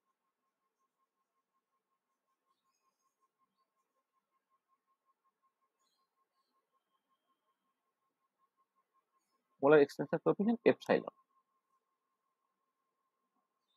আচ্ছা, মোলার এক্সটেনশন কোএফিসিয়েন্ট তো বেসিক্যালি একটা প্রপোর্শনালিটি কনস্ট্যান্ট। তার মানে যেটা দাঁড়াচ্ছে যে এই ল্যাম্বার্ট-বিয়াস ল যখন তুমি লিখলে, ল্যাম্বার্ট-বিয়াস লতে অ্যাবজর্বেন্সটাকে তুমি কি এপসাইলন স্কেল তুমি বলছো, তাহলে এইখান থেকে যে এপসাইলনটা সেটা হচ্ছে absorbance by C into L, এইটা হচ্ছে মোলার এক্সটেনশন কোএফিসিয়েন্ট। এটা এটা হচ্ছে মোলার এক্সটেনশন। তাহলে ফর্মালি ডিফাইন করতে গেলে এইরকম তুমি ডিফাইন করবে মোলার এক্সটেনশন কোএফিসিয়েন্ট, এইটা। হ্যাঁ, যেখানে তোমার কনসেন্ট্রেশনটা ওই মোল পার লিটার এরকম একটা ইউনিটে তোমাকে বসাতে হবে, আর পার লেন্থটা হচ্ছে হয়তো সেন্টিমিটার বা এরকম একটা ইউনিটে তোমাকে বসাতে হবে। তার মানে এখানে দেখো কতগুলো জিনিস, যে এই যে এপসাইলনটা এর একটা ইউনিট আছে, কিন্তু এপসাইলন হ্যাজ এ ইউনিট, এবং সেটা কি স্ট্যান্ডার্ড ইউনিটটাকে তুমি এইভাবে লিখতে পারো, এপসাইলন। সেটা হচ্ছে অ্যাবজর্বেন্সের কোনো ইউনিট নেই, ডিভাইডেড বাই কনসেন্ট্রেশন ইউনিটটাকে তুমি মোল পার লিটারে বলো এইটা, আর পার লেন্থটা তুমি কনসেন্ট্রেশন এই সেন্টিমিটারে বলো। তার মানে কনভেনশনাল ইউনিটটা হচ্ছে তোমার ধরো mole to the power -1 litre centimetre inverse, এটা হচ্ছে মোলার এক্সটেনশন কোএফিসিয়েন্ট ইউনিট। আচ্ছা, molar extension coefficient is an intensive property. এটা কিন্তু অ্যাডিটিভ ট্যাডিটিভ কিছু না, এটা একটা ইন্টেনসিভ প্রপার্টি, ঠিক আছে? এটা মানে অ্যাবজর্বেন্স মানে একটা extensive property, molar extension coefficient intensive property. তাহলে মোলার এক্সটেনশন ধরো পটাশিয়াম পারম্যাঙ্গানেট একটা সলিউশন তুমি কনসিডার করছো, তো পটাশিয়াম পারম্যাঙ্গানেট তুমি করে একটা গিভেন কনসেন্ট্রেশনে 100 ml নিয়েছো, তার একটা মোলার এক্সটেনশন কোএফিসিয়েন্ট তুমি বের করলে, এবারে তুমি ওইটাকেই যেটা করলে যে 100 ml-টাকে তুমি 10টা 10 ml 10 ml 10 ml করে ভেঙে নিলে, তাহলে প্রত্যেকটা ইন্ডিভিজুয়াল যে সলিউশন 10 ml তার কিন্তু মোলার এক্সটেনশন কোএফিসিয়েন্ট ওই 100 ml এর যে মোলার এক্সটেনশন কোএফিসিয়েন্ট তার সঙ্গেই সমান হবে। তার মানে একটা সিস্টেমকে তুমি ডিভাইড করছো, করার পরে প্রপার্টিটা ডিভাইড হচ্ছে না, যা ছিল তাই রয়ে যাবে, সেখানে এটা একটা ইন্টেনসিভ প্রপার্টি। আচ্ছা, এবারে এই যে মোলার এক্সটেনশন কোএফিসিয়েন্ট তিনটা ইম্পর্টেন্ট জিনিসের উপর ডিপেন্ড করে, ডিপেন্ডস অন, এক নম্বর হচ্ছে nature of the colour absorbing species,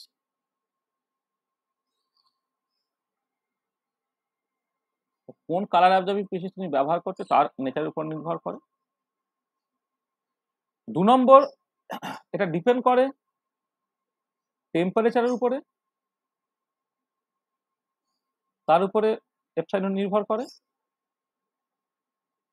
আর 3 নম্বরটা ভেরি ভেরি ইম্পর্টেন্ট, এটা নির্ভর করে ওয়েভলেন্থের উপরে, ওয়েভলেন্থ অর ফ্রিকোয়েন্সি আর কি অফ ইনসিডেন্ট রেডিয়েশন।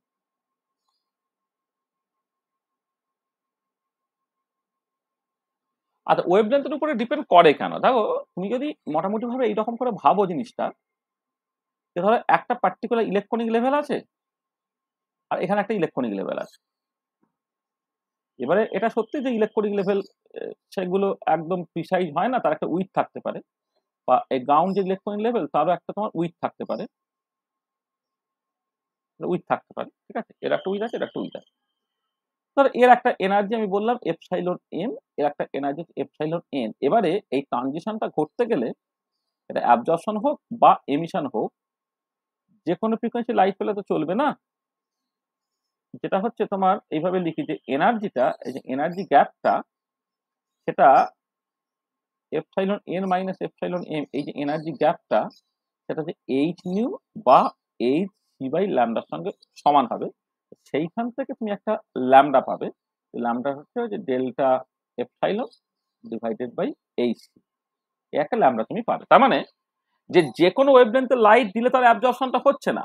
এবার তুমি পরিষ্কার দেখো না, যদি কনসেন্ট্রেশন এবং পাথ লেন্থ, কনসেন্ট্রেশন এবং পাথ লেন্থ তুমি ফিক্সড করে দাও, তাহলে অ্যাবজর্বেন্স কতটা হবে, অর্থাৎ ইন্টেন্সিটি লস কতটা হবে, সেটা কিন্তু নির্ভর করে মোলার এক্সটেনশন কোএফিসিয়েন্টের উপর। তাহলে যত বেশি অ্যাবজর্ব করবে মোলার এক্সটেনশন কোএফিসিয়েন্ট তত বেশি, বা উল্টোটা, মোলার এক্সটেনশন কোএফিসিয়েন্ট যত বেশি হবে তত বেশি অ্যাবজর্ব করবে। মানে একই কনসেপ্ট, এখানে একই পাথ লেন্থ আমি ইউজ করলাম, দেখা গেল যে তোমার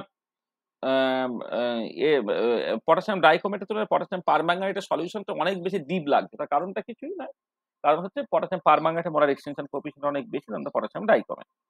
যার মোলার এক্সটেনশন কোএফিসিয়েন্ট বেশি তার কিন্তু অ্যাবজর্বেন্স বেশি। আর এই অ্যাবজর্বেন্সটা অ্যাকচুয়ালি তোমার নির্ভর করে লাইট অ্যাবজর্ব করবে কি করবে না, সেইটা কিন্তু যে দুটো ইলেকট্রনিক লেভেলের মধ্যে ট্রানজিশন তুমি এখানে কনসিডার করছো, সেই দুটো লেভেলের মধ্যে এনার্জি গ্যাপটা, সেটা হচ্ছে ফোটনের এনার্জি এইচ নিউ বা এইচ সি বাই ল্যামডার সঙ্গে তোমার সমান হয়ে যেতে হবে। সেইখান থেকে তোমার এই একটা ওয়েভলেন্থ পাবে ল্যামডা, যে ল্যামডাতে অ্যাকচুয়ালি ট্রানজিশনটা ঘটে।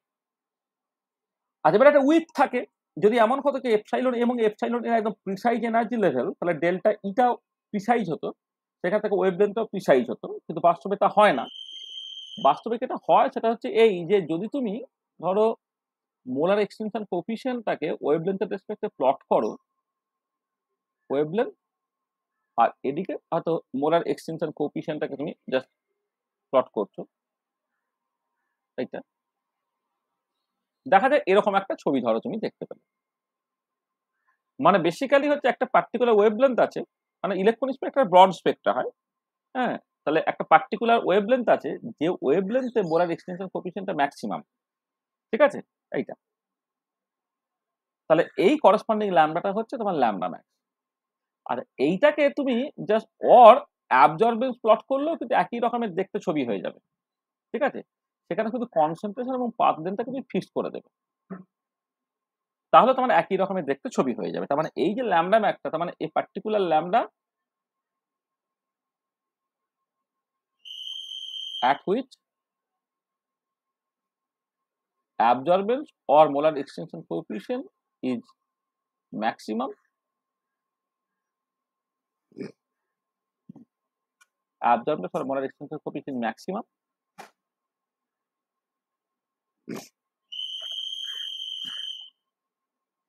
is called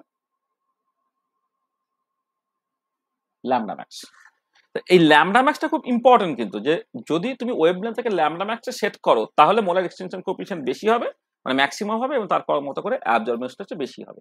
তাহলে এই যে লাস্ট যে পার্টটা, যে ওয়েভলেন্থ অফ ইনসিডেন্ট রেডিয়েশনের উপরে মোলার এক্সটেনশন কোএফিসিয়েন্ট কেমন করে নির্ভর করছে, নির্ভরটা করছে মূলত হচ্ছে এই রকম করে, যে একটা পার্টিকুলার ওয়েভলেন্থ আছে, সেই ওয়েভলেন্থ বা তার আশপাশে অ্যাকচুয়ালি মোলার এক্সটেনশন কোএফিসিয়েন্টটা বেশি বা অ্যাবজর্বেন্সটা বেশি, যে সেখান থেকে তুমি অনেকটা দূরে সরে যাও, তাহলে কিন্তু অ্যাকচুয়ালি সে অ্যাবজর্ব করবে না।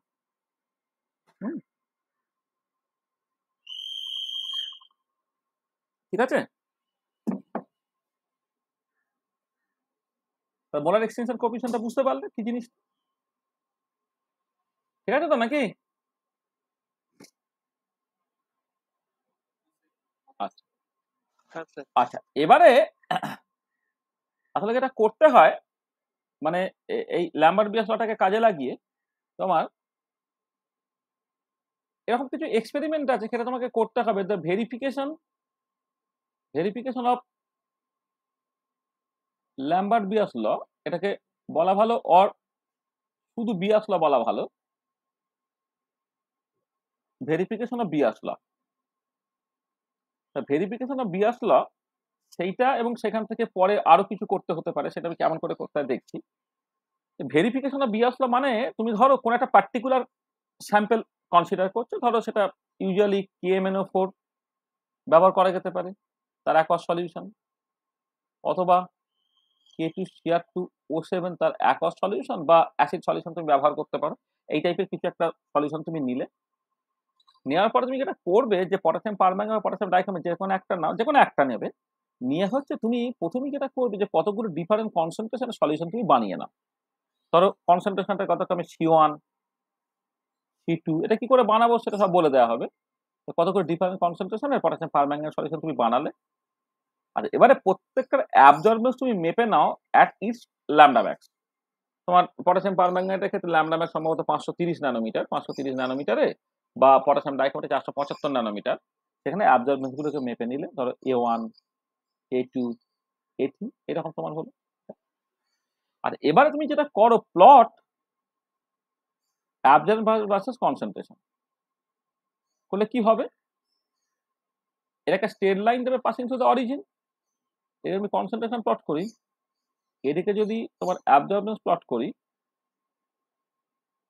তার ছবি পাওয়া যাবে। মানে এই যে বিভিন্ন কনসেন্ট্রেশনে অ্যাবজর্বেন্স গুলো তোমার জানা আছে, C1 কনসেন্ট্রেশন A1, C2 তে হচ্ছে A2, C3 তে হচ্ছে AC অ্যান্ড সো অন। সেই মতো করে একটা ছবি পেলে, এই ছবিটা এটা স্ট্রেট লাইন হলো।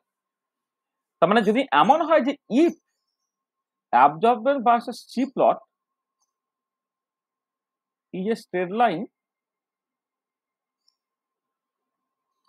passing through the origin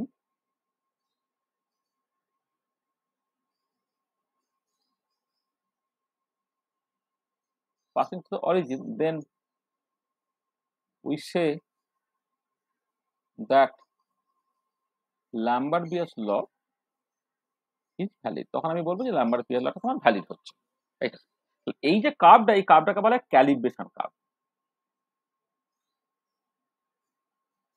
কারণ এখানে তোমার জানা স্যাম্পেল, জানা কনসেন্ট্রেশন, তাহলে অ্যাবজর্বেন্স মেপেছো, অ্যাবজর্বেন্স মেপে নিয়ে তুমি জাস্ট দেখেছো এটা স্ট্রেট লাইন হচ্ছে পাসিং টু দ্য অরিজিন। তাহলে এইটা যদি হয় তুমি সেখান থেকে বুঝতে পারলে যে ল্যাম্বার্ট-বিয়াস লটা যে ভ্যালিড হচ্ছে। এটা কিন্তু আবার বলছি যে এটা অ্যাকচুয়ালি ল্যাম্বার্টস ল, মানে শুধু বিয়াস ল বলা উচিত, কারণ এখানে পাথ লেন্থের কোনো ভেরিয়েশন আমি দেখছি না, শুধুমাত্র কনসেন্ট্রেশনের রেসপেক্টে ভেরিয়েশনটা দেখছি আর কি। সেখানে এটা আমি যদিও বলছি ল্যাম্বার্ট-বিয়াস ল এর ভেরিফিকেশন দুটো একসাথে জুড়ে আছে বলে, অ্যাকচুয়ালি কিন্তু এটা বিয়াস ল এর ভেরিফিকেশন হচ্ছে। এটা ক্যালিব্রেশন কার্ভ হলো। তাহলে এবারে এই ক্যালিব্রেশন কার্ভ থেকে দুটো কাজ করতে হয়। একটা কাজ যেটা, সেটা হচ্ছে যে এই ক্যালিব্রেশন কার্ভ থেকে স্লোপটা তুমি পেয়ে গেলে, স্লোপটা কি, অ্যাবজর্বেন্স যদি এপসাইলন সি ইন্টু এল, তাহলে এপসাইলন ইন্টু এল এইটা হচ্ছে তোমার স্লোপটা। তাহলে এখান থেকে দুটো কাজ করতে হয়। প্রথম যেটা কাজ সেটা হচ্ছে যে মোলার এক্সটেনশন কোএফিসিয়েন্ট এপসাইলনটাকে ডিটারমাইন করা যায়। Molar extension coefficient epsilon can be determined from the slope of absorbance versus from the slope of absorbance versus concentration plot। কিরকম করে না, স্লোপটা যেহেতু তোমার এফ সাইন ইন্টু এল হলো, সেখান থেকে এফ সাইন তুমি পেয়ে যাবে স্লোপ ডিভাইডেড বাই তোমার এল। এইটা একটা কাজ। আর একটা যেটা করা যেতে পারে সেটা হচ্ছে যে from the calibration curve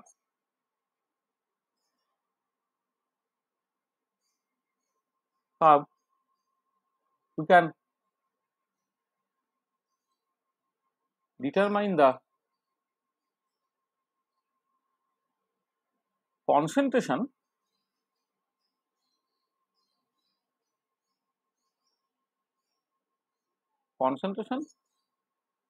of the solution for which we have made the calibration curve। আমি যার জন্য ক্যালিব্রেশন কার্ভটাকে বানিয়েছি তারই যদি একটা অন্য কনসেন্ট্রেশনের সলিউশন তুমি পেতে, ধরো এই যে পটাশিয়াম পারম্যাঙ্গানেট বা পটাশিয়াম ডাইক্রোমেট তুমি নিয়েছো, পরে শেষে একটা কনসেন্ট্রেশন তোমায় বলে দেয়নি, এটা তোমায় বলে দেয়নি, তার অ্যাবজর্বেন্সটা তুমি মেপে ফেলতে পারো। ধরে না তার অ্যাবজর্বেন্সটা এ প্রাইম বা কিছু একটা হয়েছে, তা কি হলো না, তোমার যদি এই অ্যাবজর্বেন্সটা যেটা হচ্ছে এ প্রাইম এইটা, তার যে করসপন্ডিং কনসেন্ট্রেশনটা সেটা কত হবে, সেটা বেসিক্যালি সি আননোন হবে। তোমার দেখো ক্যালিব্রেশন কার্ভটা তোমার কিন্তু আননোন কনসেন্ট্রেশন বের করতে কাজে লাগছে। তুমি জানা কনসেন্ট্রেশন, জানা অ্যাবজর্বেন্স, তার মতো করে ক্যালিব্রেশন কার্ভ পেয়ে গেছে। মানে কার্ভ থেকে কনসেন্ট্রেশন জন্য অ্যাবজর্বেন্স আর অ্যাবজর্বেন্স জানলে কনসেন্ট্রেশন বের করে ফেলতে পারবো। তো তাহলে ওই ধরো পটাশিয়াম পারম্যাঙ্গানেটে একটা আননোন কনসেন্ট্রেশনের সলিউশন তোমাকে দিয়ে দিয়েছে, ওটা হয়তো এক্সামিনার মানে যিনি পরীক্ষক তিনি জানেন, তুমি জানো না, ঠিক আছে। তাহলে আমি কি করব, যে ওই যে সলিউশনটা দেওয়া হয়েছে তার অ্যাবজর্বেন্সটাকে মেপে নেবো। তাহলে অ্যাবজর্বেন্স যদি আমার জানা থাকে তাহলে সেইখান থেকে এই ছবি থেকে তুমি আননোন কনসেন্ট্রেশনটা পেয়ে যাবে। সেটা আমি এখানে বলছি যে from the calibration curve we can determine the concentration of the solution for which we have made the calibration curve. এইটা তবে সেটা কেমন করে সেটা তুমি পরিষ্কার দেখতে পারবে। তাহলে এই যে যখন ভেরিফিকেশন অফ ল্যাম্বার্ট-বিয়াস ল, এটা একটা প্র্যাকটিক্যাল আছে, এটা পটাশিয়াম পারম্যাঙ্গানেট বা পটাশিয়াম ডাইক্রোমেটকে নিয়ে জাস্ট করতে হয় ভেরিফিকেশন অফ ল্যাম্বার্ট-বিয়াস ল, বা অ্যাকচুয়ালি এটা বলা উচিত যে বিয়াস ল। এবং তার সঙ্গে সঙ্গে যেটা আমি বললাম যে ভেরিফিকেশন যেমন হলো তার সঙ্গে সঙ্গে মোলার এক্সটেনশন কোএফিশিয়েন্ট বের করে ফেলা গেল, এবং যে স্যাম্পেলটার জন্য তুমি ক্যালিব্রেশন কাপটা বানিয়েছো সেটা পটাশিয়াম ডাইক্রোমেট হতে পারে অথবা পটাশিয়াম পারম্যাঙ্গানেট হতে পারে।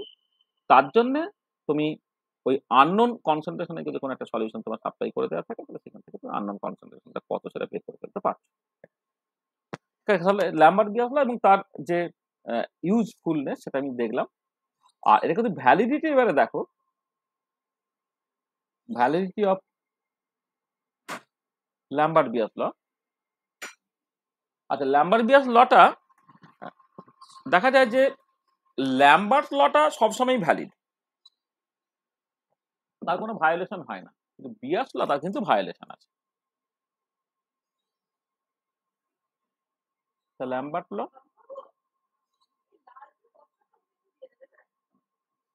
Lambert law is always valid, এটা। But Beer's law is valid only when the solution is sufficiently dilute, মানে সলিউশনটা খুব কনসেন্ট্রেটেড হলে কিন্তু বিয়াস আর ভ্যালিড হয় না। only when the solution is sufficiently dilute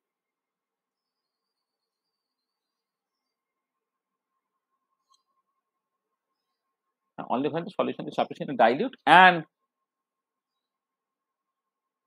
there is no special kind of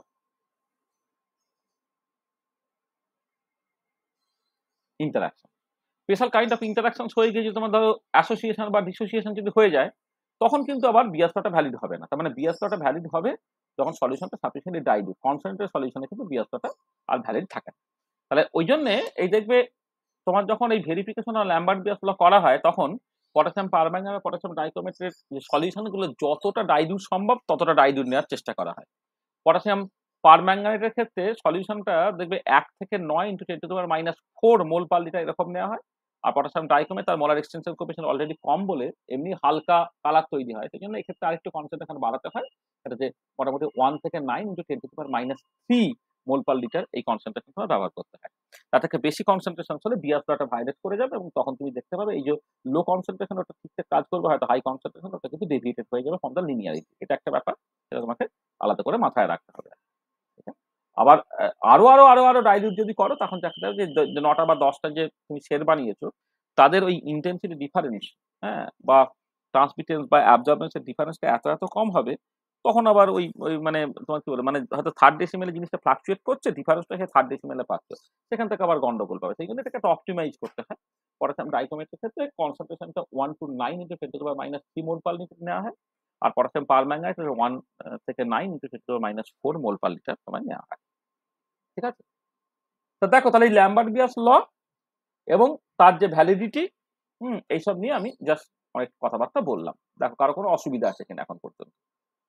তাহলে আমি লাইট অ্যাবজর্বিং প্রসেসটাকে দেখছি, সেখানে ল্যাম্বার্ট বিয়াস ল এবং ল্যাম্বার্ট বিয়াস লটা কেমন করে কি এলো টেলো, সেটা থেকে ট্রান্সমিটেন্স, অ্যাবজর্বেন্স, মোলার এক্সটেনশন কোএফিশিয়েন্ট সেটা কার উপরে ডিপেন্ড করে, এবং সেখান থেকে তুমি ল্যাম্বার্ট বিয়াস ভেরিফাই করবে কি করে, সেখান থেকে মোলার এক্সটেনশন কোএফিশিয়েন্ট বের করবে কি করে, সেখান থেকে আননোন কনসেন্ট্রেশন কি করে বের করতে পারবে, আর বিয়াস লটা যে হাই কনসেন্ট্রেশনে ভ্যালিড না, বা যখন কোনো ডাইমারাইজেশনে মানুষ স্পেশাল কাইন্ড অফ ইন্টারাকশন হয় তখন ভ্যালিড না, সেটাও আমরা আলোচনা করে।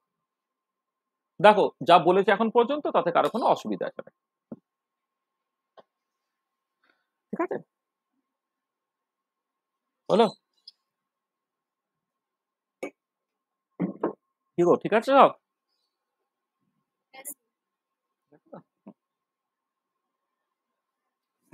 আচ্ছা, এবারে দেখো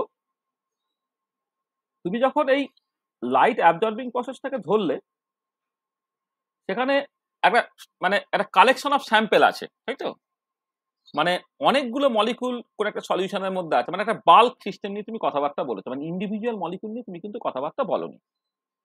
আচ্ছা, মানে ইন্ডিভিজুয়াল মলিকুলের ক্ষেত্রে যখন তুমি ওই লাইটটাকে দিলে, লাইটটা পাওয়ার পরে সে কি করছে, সে বেসিক্যালি ইলেকট্রনিক্যালি এক্সাইটেড হচ্ছে, কারণ লাইটটা দিয়েছে তো ইউভি ভিজিবল রিজিয়নের লাইট।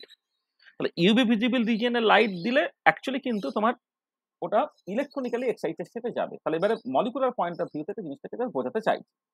তাহলে আমি যেটা নেক্সট যেটা চাইছি যে অ্যাবজর্পশন প্রসেসটাই ভাববো আমি।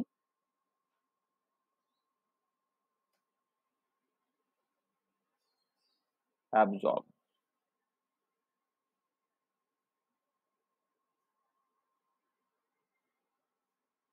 absorption process from molecular point of view.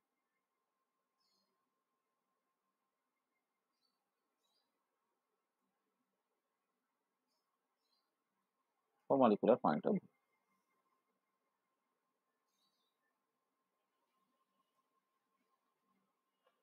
আচ্ছা, আমরা তোমার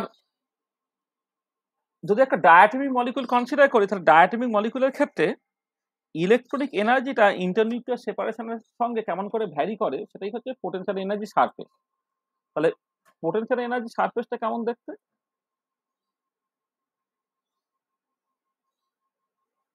সারফেস হচ্ছে a hypothetical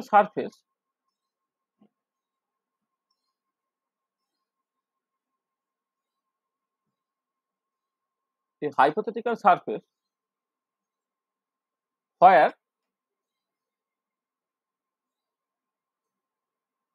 electronic energy of the molecule is represented as a function of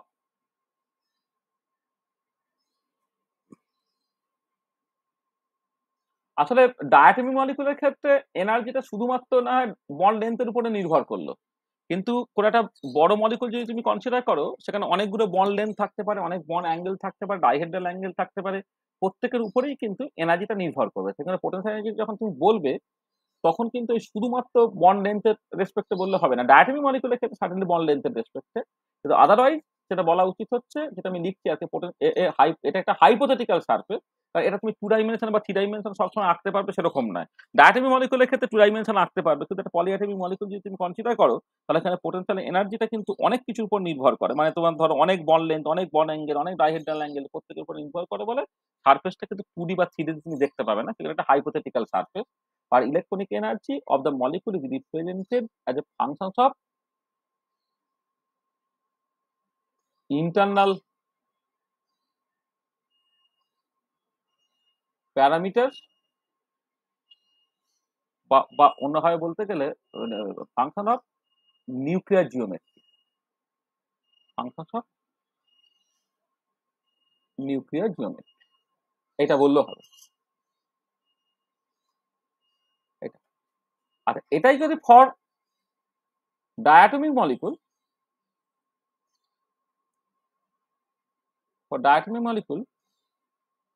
it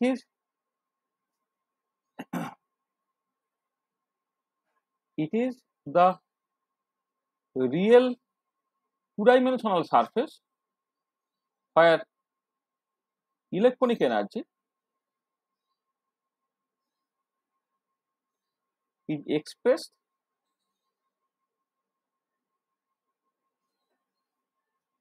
as a function of internuclear separation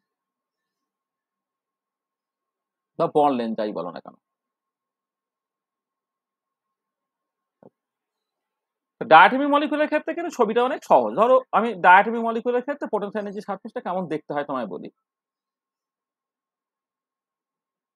তো একটা টিপিক্যাল সিচুয়েশনে এদিকে পোটেনশিয়াল এনার্জিটা প্লট করা হচ্ছে, যেখানে এনার্জিটা U electronic which is a function of internuclear separation আর তুমি প্লট করো, তাহলে ধরো জাস্ট টিপিক্যাল সিচুয়েশন একটা ছবি আমি আঁকলাম,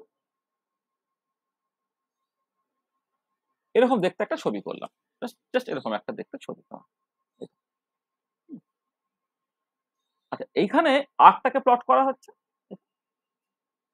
তাহলে এই যে পোটেনশিয়াল এনার্জি সারফেসটা, এইখানে তুমি দেখতে পাচ্ছ যে একটা পার্টিকুলার আর ভ্যালু আছে, যখন এই করসপন্ডিং পোটেনশিয়াল যেটা মিনিমাম, সেটা হচ্ছে ইকুইলিব্রিয়াম বন্ড লেন্থ, আর ইকুইলিব্রিয়াম।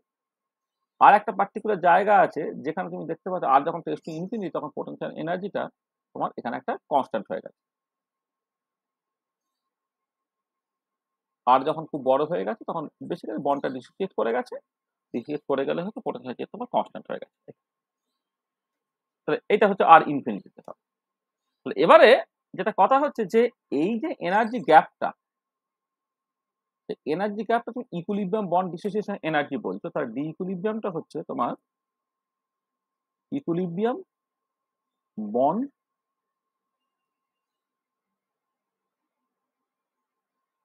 Dissociation energy. সেটা কত হবে না, তোমার এই ইলেকট্রনিক এনার্জিটা যখন আর টেন্ডস টু ইনফিনিটি মাইনাস এই ইলেকট্রনিক এনার্জিটা যখন আর ইকুয়াল টু আর ইকুইলিব্রিয়াম, এইটা, এই ডিফারেন্সটা তোমার ইকুইলিব্রিয়াম বন্ড ডিসোসিয়েশন এনার্জিটা দিচ্ছে।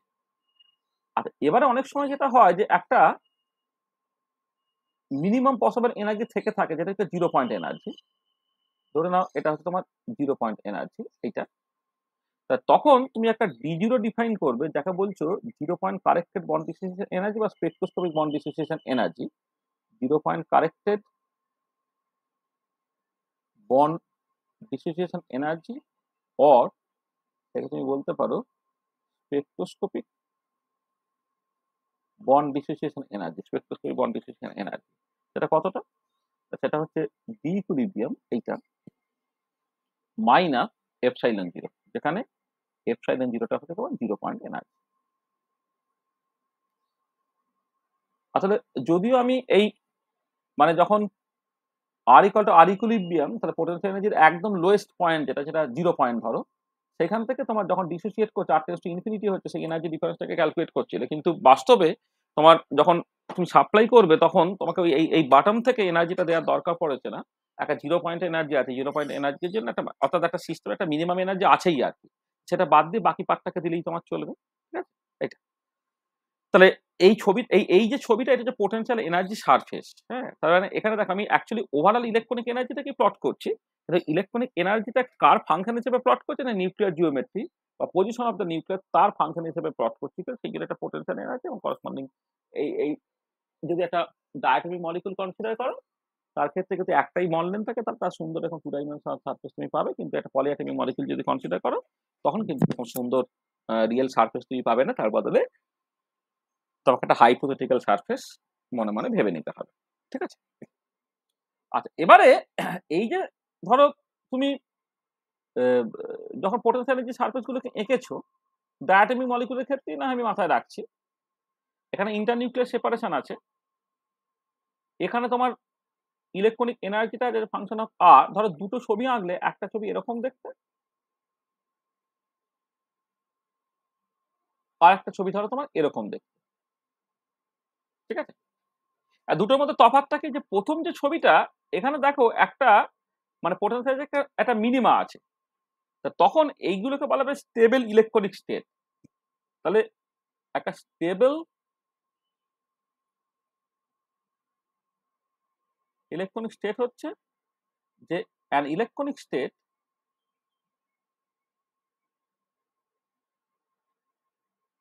for which the potential energy surface passes through a minimum. The electronic state for which the potential energy surface passes through a minimum, তখন সেটা হচ্ছে স্টেবল ইলেকট্রনিক স্টেট। আর উল্টোটা হচ্ছে unstable electronic state. Unstable electronic state হচ্ছে যে যেখানে কোনো minima নাই, an electronic state for which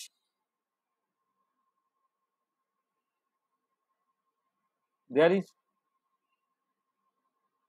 no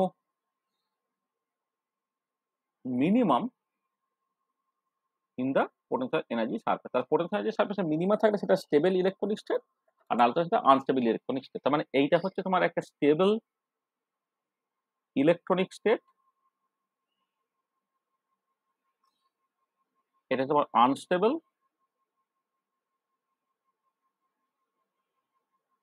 electronic, একটা স্টেবল ইলেকট্রনিক স্টেট, এটা আনস্টেবল ইলেকট্রনিক স্টেট। ঠিক আছে, তাহলে কোনটা স্টেবল কোনটা আনস্টেবল তোমাকে বুঝতে হবে। আচ্ছা এখানে একটা জিনিস বলে নি, যে তোমার ইলেকট্রনিক লেভেল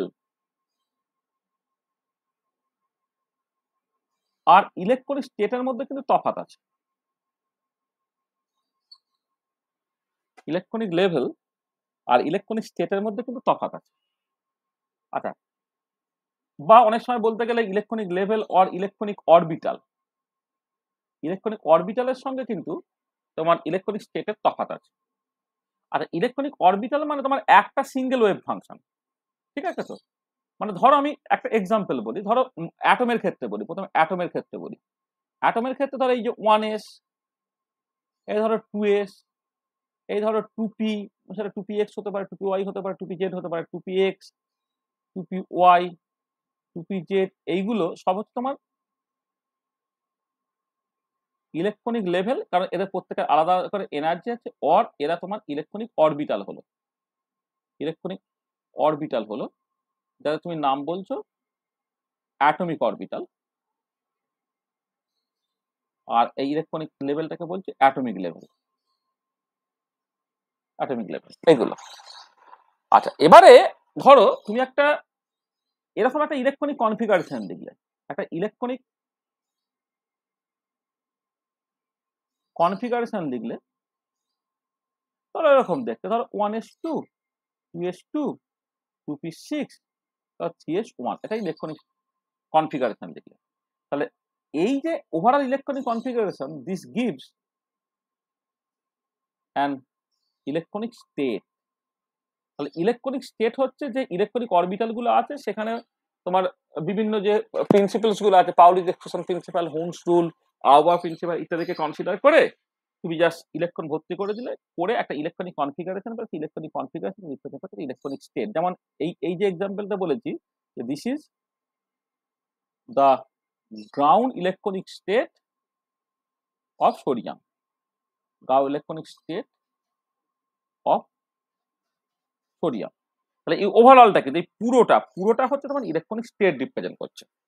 তাহলে অ্যাটমের ক্ষেত্রে অ্যাটমিক অরবিটাল, এবারে ইলেকট্রনিক কনফিগারেশন যখন তুমি লিখে ফেললে, তুমি অ্যাকচুয়ালি ইলেকট্রনিক স্টেট পেলে। আর মলিকুলার ক্ষেত্রে কি? তাহলে মলিকুলার ক্ষেত্রে ধরো অনেক রকমের মডেল আছে, আমি মলিকুলার অরবিটাল থিওরির কথাই বলছি। তো মলিকুলার ক্ষেত্রে ধরো যদি মলিকুলার অরবিটাল থিওরিতে আসো, এটাতে অনেক কিছু বুঝতে সুবিধা হয় বলে আমি মলিকুলার অরবিটাল থিওরির কথাই বলছি। মলিকুলার অরবিটাল থিওরি তুমি এসো, সেখানে ধরো এই যে sigma 1s, sigma 1s star, sigma 2s, sigma 2s star, sigma 2p, ধরো Z, pi 2px, pi 2py, pi star 2px, pi star 2py, sigma 2pz star, এই যে সব কমা দিয়ে দিচ্ছে না, অল আর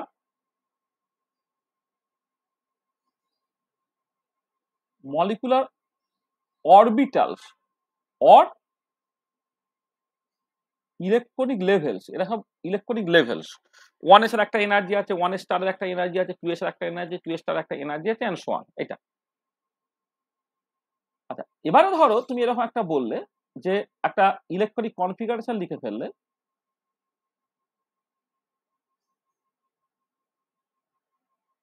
তো এরকম আমি বললাম যে sigma 1s 2, sigma 1s star 2, sigma 2s 2, sigma 2s star 2, sigma 2pz 2,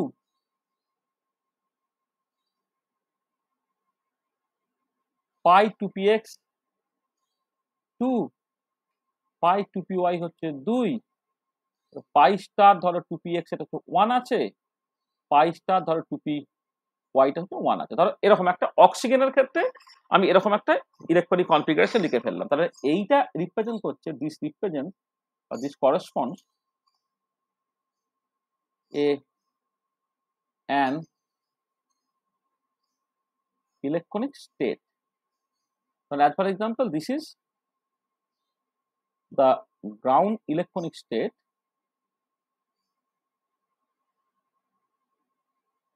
of oxygen. তাহলে অ্যাটমের ক্ষেত্রে অ্যাটমিক অরবিটালস আছে যাদের প্রত্যেকের এনার্জি আলাদা আলাদা, সেগুলো তোমার করসপন্ডস করছে তোমার ইলেকট্রনিক অরবিটাল বা ইলেকট্রনিক স্টেট বা অ্যাটমিক অরবিটাল বা ইলেকট্রনিক অরবিটাল বা ইলেকট্রনিক লেভেল, মানে অ্যাটমিক অরবিটাল বা অ্যাটমিক লেভেল। এবারে যখন তুমি একটা ইলেকট্রনিক কনফিগারেশন লিখে ফেললে, যেখানে বিভিন্ন অ্যাটমিক অরবিটাল ইলেকট্রনগুলোকে তুমি বিভিন্ন রুল মেনটেন করে সাজালে আর কি, সাজানোর পরে ওভারঅল যে কম্বিনেশনটা হলো সেটা হচ্ছে ইলেকট্রনিক স্টেট। তার মানে আমি যখন এখানে এই পোটেনশিয়াল যে সারফেস আঁকছি সেটা ইলেকট্রনিক লেভেলের না, ইলেকট্রনিক স্টেটের।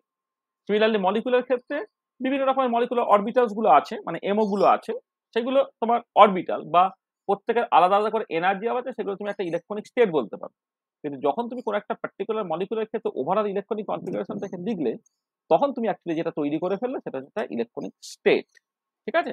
এটা কারণ না এই যে ধরো তোমার এই যে স্টেবল আনস্টেবল হ্যানাতানা ইত্যাদি গুলো, সেইগুলো না তোমার ওই ওই একটা অরবিটাল টরবিটাল ধরে কিন্তু হবে না, ওখানে কিন্তু তোমার ওভারঅল যে কম্বিনেশনটা, ওভারঅল কনফিগারেশনটা আর কি, সেটা অ্যাকচুয়ালি ইম্পর্টেন্ট রোল প্লে করবে। মানে এখানে ওই যেমন করে হয় আর কি, মানে তোমার এমও তৈরি আমি আর এখানে আলাদা করে দেখাচ্ছি না, যেমন করে অ্যাটমিক অরবিটাল গুলো লিনিয়ারলি কম্বাইন্ড হলে মলিকুলার অরবিটাল তৈরি হচ্ছে, সেগুলো তোমার এনার্জি থেকে পরপর করে সাজাচ্ছে আছে, সেগুলো আমি মানে আর এখানে কিছু বলছি না এটা।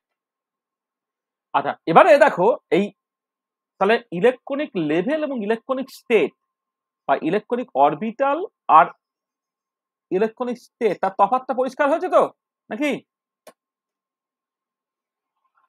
হয়েছে? হ্যাঁ স্যার। হ্যাঁ স্যার। আচ্ছা, তাহলে এবারে যেহেতু মলিকুলার অরবিটাল থিওরি আমি বলেই ফেললাম, তো সেখান থেকে বন্ড অর্ডার তুমি ডিফাইন করতে পারো। বন্ড অর্ডার কিভাবে তুমি ডিফাইন করছো? Number of electrons in bonding MO minus number of electrons in the antibonding MO divided by 2, এটা হচ্ছে বন্ড অর্ডার দিচ্ছে। তাহলে এই যে বন্ড অর্ডারটা যদি তোমার গ্রেটার দ্যান 0 হয়, then the electronic state is stable. If the electronic state is stable, তখন ইলেকট্রনিক স্টেটটা স্টেবল হবে। আর যদি লেস ইকুয়াল টু 0 হয়ে যায়, মানে যদি এমন হতো যে বন্ড অর্ডারটা less equal two 0, then the electronic state is unstable. তাহলে বন্ড অর্ডারটা তোমার পজিটিভ হবে। হ্যাঁ, সরি এটা ভুল করলাম, এটা সরি সরি,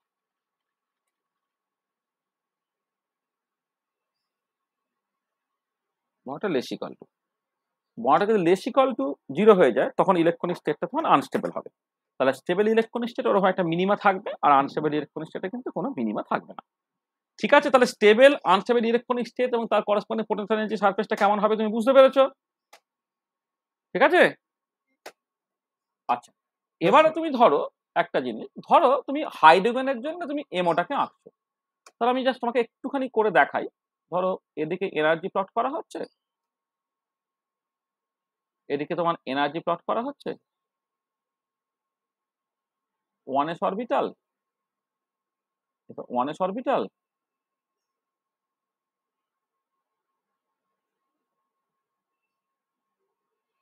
এখানে তোমার সিগমা 1s অরবিটাল তৈরি হচ্ছে, সিগমা স্টার 1s অরবিটাল তৈরি হচ্ছে।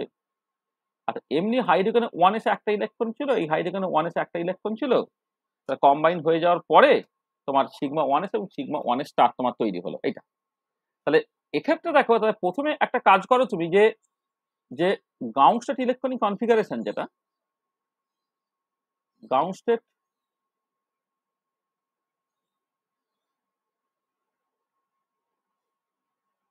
ইলেকট্রনিক কনফিগারেশনে কি না, সিগমা 1s তোমার দুটো ইলেকট্রন আছে, এটা তাই তো, দুটো ইলেকট্রনই তো সিগমা 1s আছে, সিগমা স্টারে কিছু যায়নি, এইটা ground state electronic configuration sigma 1s 1s 2।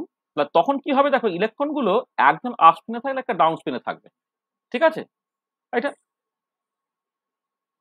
হচ্ছে। আচ্ছা, আবার উল্টো দিকে ধরো তুমি যদি এরকম করতে, একটা এক্সাইটেড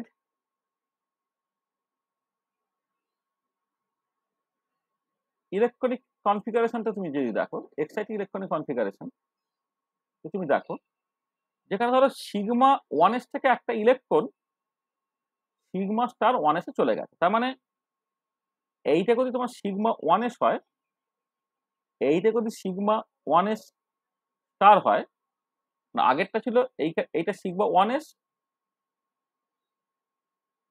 এটা সিগমা স্টার 1s, দুটো ইলেকট্রন তোমার এইরকম ভাবে ছিল। আচ্ছা এখন সিগমা 1s আর সিগমা 1s স্টার, এখানে একটা ইলেকট্রন তোমার এখানে চলে গেছে। হ্যাঁ, তাহলে এইটা হয়ে যাচ্ছে তোমার এক্সাইটেড ইলেকট্রনিক স্টেট, যে সিগমা 1s থেকে একটা ইলেকট্রন সিগমা 1s স্টারে তোমার চলে গেল। আর এবারে কথাটা হচ্ছে এইটা এইরকম করে যেমন হতে পারে, এইটা হতে কত আপত্তি আছে কি? Sigma 1s sigma star 1s, তাহলে এইটা আপ স্পিনে রইলো, এটা তোমার ডাউন স্পিনে রইলো, অথবা ভাইস ভার্সা, নিচেরটা ডাউন স্পিনে আছে, উপরেরটা আপ স্পিনে আছে। এটা তো দেখো তোমার ইলেকট্রনিক্যালি এক্সাইটেড স্টেটে যখন তুমি যাচ্ছ, ফার্স্ট এক্সাইটেড স্টেটে তোমার এক্সপেকটেশন হচ্ছে সিগমা 1s থেকে একটা ইলেকট্রন সিগমা 1s স্টারে চলে যাবে। চলে যাওয়ার পরে যেটা হলো যে এই 1s এবং 1s স্টারে দুটো ইলেকট্রন আছে, তারা সেম স্পিনে থাকবে, নাকি 1s এবং 1s স্টারে যে ইলেকট্রন রয়েছে সেটা অপোজিট স্পিন থাকবে। হ্যাঁ, এইটা আমি এখানে এখন পর্যন্ত কিছু বলছি না।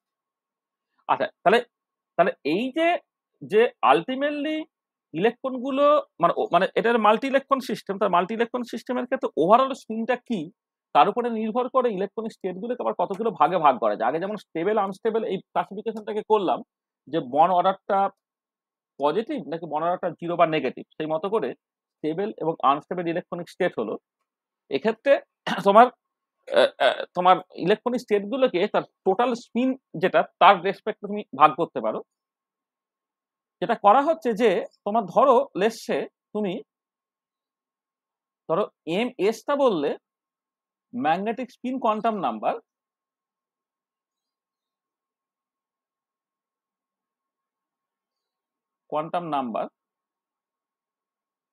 অফ সাপেক্ষে আই দিচ্ছি, অফ আই এথ ইলেকট্রন, মানে ইন্ডিভিজুয়াল ইলেকট্রনের ক্ষেত্রে ম্যাগনেটিক স্পিন কোয়ান্টাম নাম্বারটা সেটা কি হবে, মানে এটা প্লাস মাইনাস হাফের মধ্যে থাকবে, আইদার প্লাস হাফ অথবা মাইনাস হাফ হবে। ইলেকট্রনের স্পিনটা আইদার প্লাস হাফ অথবা মাইনাস হাফ। এবারে তুমি কি করলে, একটা ক্যাপিটাল এম এস তৈরি করলে, যেটা বেসিক্যালি যে ইন্ডিভিজুয়াল ইলেকট্রন গুলো তাদের যে স্পিন কোয়ান্টাম নাম্বার সেগুলোকে যোগ করে তুমি একটা resultant magnetic spin quantum number তুমি তৈরি করলে। এটা হচ্ছে রেজাল্টেন্ট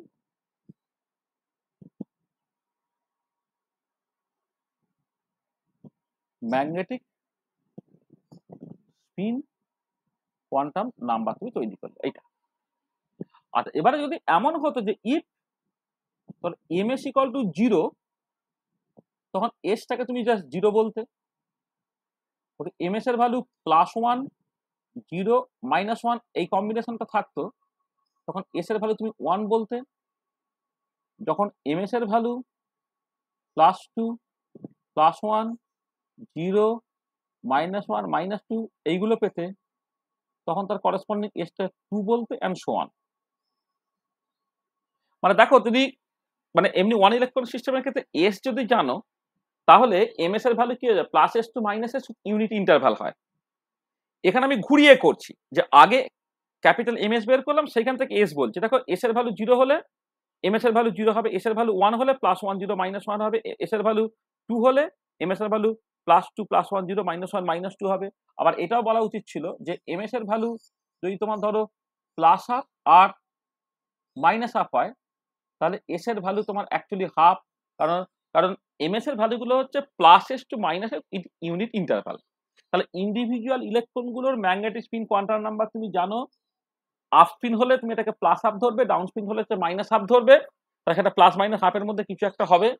আর অনেকগুলো ইলেকট্রন থাকলে প্রত্যেকটা ইলেকট্রনের জন্য যে এমএস ভ্যালুগুলো আছে সেগুলো তুমি যোগ করে ফেলবে, যোগ করে রেজাল্টেন্ট এমএসটা পাবে, ক্যাপিটাল এমএস। তারপর সেই এমএস এর ভ্যালু কত সেই মতো তুমি এস পাবে। আচ্ছা 1s পেয়ে গেলে তারপরে এই 2s + 1 এইটা তুমি তারপর ক্যালকুলেট করবে, যেটা তোমার দেবে হচ্ছে স্পিন মাল্টিপ্লিসিটি দেবে, এটা স্পিন মাল্টিপ্লিসিটি দেবে। তাহলে যদি এমন হতো এই যে 2s + 1টা সেটা তোমার 1, তখন এই করসপন্ডিং স্টেটটা বলা হবে সিঙ্গল স্টেট। এটা যদি 2 হয়ে যায় সেটাকে বলা হবে ডাবল স্টেট। এটা 3 হয়ে যায় সেটাকে বলা হবে triplet state and so on. তার মানে দেখো এই 2s+1 তার ভ্যালুর উপরে নির্ভর করে ইলেকট্রনিক স্টেট গুলোকে আবার তুমি সিংলেট, ডাবলেট, ট্রিপলেট এইরকম ভাবে ক্লাসিফাই করতে পারছো। দেখো তাহলে এই স্পিন মাল্টিপ্লিসিটি পাওয়ার জন্য তোমাকে স্টেপ ওয়াইজ কি করতে হলো, প্রথমে ওভারঅল ইলেকট্রনিক কনফিগারেশনটা লিখে ফেলো, ইন্ডিভিজুয়াল ইলেকট্রন গুলোর যে স্পিন কোয়ান্টাম নাম্বারটা বা ম্যাগনেটিক স্পিন কোয়ান্টাম নাম্বারটা প্লাস হাফ বা মাইনাস হাফে অ্যাসাইন করো। আপ স্পিন হলে এটাকে প্লাস হাফ ধরো, ডাউন স্পিন হলে এটাকে মাইনাস হাফ ধরো। এবারে সেই individual magnetic spin quantum number গুলোকে যোগ করে ফেলো উইথ সাইন। যোগ করার পরে তুমি একটা এমএস ভ্যালু পেলে, ঠিক আছে? তাহলে 1 তুমি এমএস ভ্যালুটাকে পেয়ে গেলে, তার মানে এই এমএস এর ভ্যালুটা তুমি যখন পেয়ে যাচ্ছ, সেই এমএস এর ভ্যালুটা তোমার ওই কি তার উপরে নির্ভর করে ওভারঅল এসটা তোমার ঠিক হবে, ঠিক আছে? এইটা এবং 2s+1 থেকে তুমি স্পিন মাল্টিপ্লিসিটিটা পেয়ে যাচ্ছ। তাহলে এবারে খেয়াল করে দেখো এখানে যেটা আমি লিখেছি, তাহলে এই যে গ্রাউন্ড স্টেট অফ যেটা গ্রাউন্ড স্টেট অফ হাইড্রোজেন, যেটা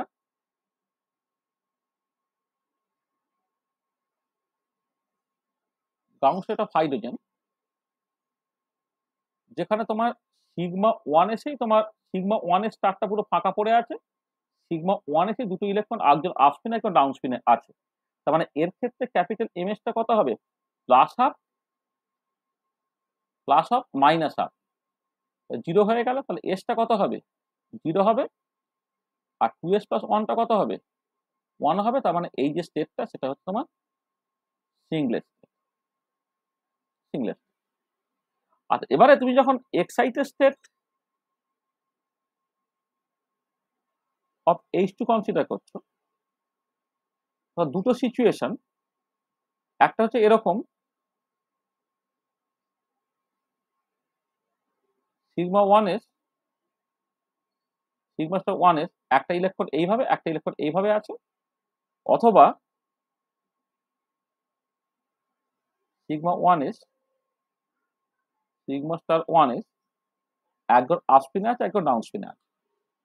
এই পার্টিকুলার কেসে দেখো এমএস এর ভ্যালুটা আবার অ্যাজ ইউজুয়াল 0 হবে, কারণ একটা প্লাস হাফ হলো একটা মাইনাস হাফ।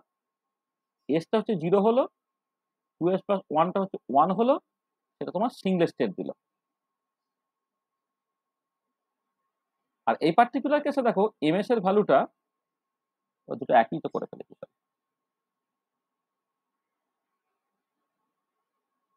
এখানে দুজনই একই স্পিনে আছে, তাহলে এমএস এর ভ্যালুটা প্লাস হাফ আর প্লাস হাফ মিলে তোমার 1 হয়ে গেল, এটা। হ্যাঁ, আচ্ছা, এবারে এই যখন এমএসটা 1 হয়ে যাচ্ছে তখন না একটা জিনিস তুমি মাথায় রাখবে, এইখানে তুমি ওই মানে অনেকগুলো কম্বিনেশন নেওয়া যায়, ঠিক আছে? অনেকগুলো কম্বিনেশন নেওয়া, যেমন দুজনই আপ স্পিনার যেমন হতে পারে, দুজনই ডাউন স্পিনার হতে পারে। আর একটা হচ্ছে একজন আপ এবং একজন ডাউন, তার লিনিয়ার কম্বিনেশন নেওয়া যেতে পারে। সেইখান থেকে যখন তুমি দেখবে যে এমএস এর ম্যাক্সিমাম ভ্যালু যদি 1 হয়ে যায়, তাহলে অটোমেটিক্যালি 1 0 -1 থাকবে, বা ম্যাক্সিমাম ভ্যালু যদি 2 হয়ে যায় তাহলে এসটা হচ্ছে +2 +1 0 -1 -2 তোমার থাকবে। আমি যখন অ্যাটমিক টার্ম সিম্বল শিখিয়েছিলাম তখন এগুলো খুব ভালো করে তোমাদের ভালো করে আমি শিখিয়েছি আর কি। তোমরা এই ক্লাসটা করোনি, কিন্তু যারা ইনঅর্গানিকের ক্লাসটা করেছিল তারা জানে যে কেমন করে শেখাতে হয়। মানে জাস্ট মনে রাখবে যে এখানে তোমার মনে হতে পারে যে এমএস এর ভ্যালু তো +1 পেলাম, 0টা কোথায়, -1টা কোথায়? -1টা যে দুজনেই যদি ডাউন স্পিনে থাকে, একই রকমের সিচুয়েশন। আর যখন একজন আপ স্পিনে একজন ডাউন স্পিনে, তার দুটো কম্বিনেশন হয়, একটা পজিটিভ কম্বিনেশন একটা নেগেটিভ কম্বিনেশন। হ্যাঁ, সেই একটা কম্বিনেশন থেকে তুমি আবার এমএস এর ভ্যালু 0 পাবে। তাহলে সবসময় মনে রাখবে এমএস এর ভ্যালু যদি তোমার ধরো +2 আছে মানে ওই +1 0 -1 -2 অটোমেটিক্যালি থাকবে, বা +3 আছে মানে +3 +2 0 +3 +2 +1 0 -1 -2 -2 অটোমেটিক্যালি থাকবে। তাহলে এমএস 1 মানেই তুমি এখান থেকে s = 1 কিন্তু তুমি লিখে দিতে পারো, হবেই হবে সেটা। তাহলে 2s+1টা কত হয়ে যাবে? তখন দেখো এটা 3 হয়ে যাচ্ছে, এটা 3 হয়ে যাচ্ছে, মানে এটা তোমার কিন্তু অ্যাকচুয়ালি একটা ট্রিপলেট স্টেট দিল, ঠিক আছে? এটা তোমার একটা ট্রিপলেট স্টেট তোমার দিয়ে দিল, এটা সিঙ্গলেট স্টেট, এটা হচ্ছে তোমার ট্রিপলেট স্টেট। তাহলে দেখো, তাহলে গ্রাউন্ড স্টেটটা যে সিঙ্গলেট আর ট্রিপলেট স্টেট কিন্তু পেয়ারে এক্সাইটেড স্টেট কিন্তু পেয়ারে অ্যাপিয়ার করছে, একটা সিঙ্গলেট একটা ট্রিপলেট। এবং মোস্ট অফ দ্য কেসে তাই হয় যদি তোমার ওরকম ক্লোজ সেল মলিকুল হয়। ক্লোজ সেল মানে হচ্ছে যে একটা লেভেল পর্যন্ত ডাব্লিউ অকুপাইড হয়ে গেছে। ক্লোজ সেল মলিকুল মানে হচ্ছে যে কটা অরবিটাল আছে সবটাই ডাব্লিউ অকুপাইড। তার ক্ষেত্রে তুমি যেটা দেখতে পাবে যে ground state is usually singlet excited state হচ্ছে সিঙ্গলেট ট্রিপলেট দুটোই থাকে, কিন্তু এই তোমরা সেই এক্সচেঞ্জ এনার্জি কোয়ালিটেটিভলি বুঝেছিলে যে ওই যে কেন তোমার full filled electronic configuration is more stable than the half filled and half filled is more stable than the incompletely filled, সেইখানে তুমি একটা এক্সচেঞ্জ এনার্জি কথা বলেছিলে। যদি তোমার এমন হতো যে দুটো ইলেকট্রন একই স্পিনে আছে, তখন তাদের মধ্যে এক্সচেঞ্জ হয়ে গিয়ে একটা সাম কাইন্ড অফ অ্যাট্রাকশন তোমার আসতে পারে, বা স্টেবিলাইজেশন এনার্জি আসতে পারে, যেটা হচ্ছে এক্সচেঞ্জ এনার্জি। এবং এক্সচেঞ্জ এনার্জি কোনো ট্রিপলেট স্টেটটা হচ্ছে মোর স্টেবল হয়। তবে এটা দাঁড়াচ্ছে যে যদি এমন হয় যে if all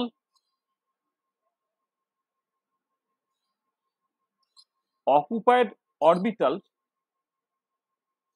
are doubly occupied,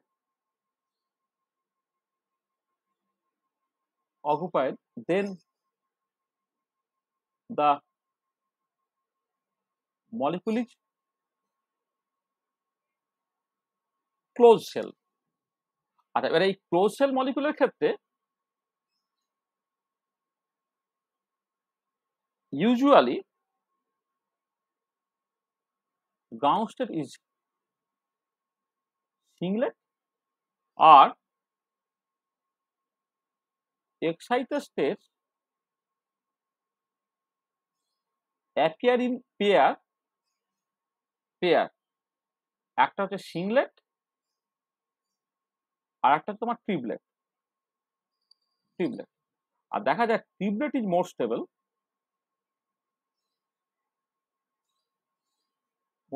than singlet due to exchange energy। মানে এই যে গাউসটা সিঙ্গলেট সেটাকে তুমি S0 নাম দাও, এক্সাইটেড সিঙ্গলেট সেটাকে S1 বলো, আর ট্রিপলেটকে তুমি T1 বলো, তাহলে S0 এনার্জি সবচেয়ে কম, তারপরে T1 এর এনার্জি হবে, তারপরে তোমার S1 এনার্জি হবে। এটা হচ্ছে স্ট্যান্ডার্ড সিচুয়েশন। আর যদি ওপেন শেল মলিকুল হয়, মানে যেখানে অকুপাইড অরবিটালস গুলো হচ্ছে তোমার ডাবলি ফিল্ড নয়, তাহলে if occupied orbitals are not doubly filled, that is for open shell molecules,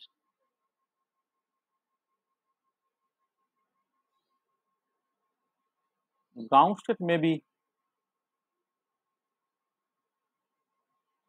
doublet or triplet, এগুলো কিন্তু হতে পারে। যেমন ধরো ফর এক্সাম্পল অক্সিজেনের ক্ষেত্রে আমি ইলেকট্রনিক কনফিগারেশন লিখেছিলাম, তুমি একটু খেয়াল করো যে এই অক্সিজেনের ক্ষেত্রে যখন ইলেকট্রনিক কনফিগারেশন লিখেছিলাম, ডাব্লিউ অকুপাইড পর্যন্ত যখন, তখন তো সাডেনলি তোমার অনুযায়ী পাউলিস এক্সক্লুশন প্রিন্সিপাল অনুযায়ী একজন আপ স্পিনে থাকবে, একজন ডাউন স্পিনে থাকবে, এটা নিয়ে ভাবার দরকার নেই। তাহলে মূলত যে 2px আর 2py টা দেখো, একটা ইলেকট্রন আছে, ডাউন স্টেটে যেটা হবে এটাও আপ স্পিনে থাকে, এটাও আপ স্পিনে থাকে।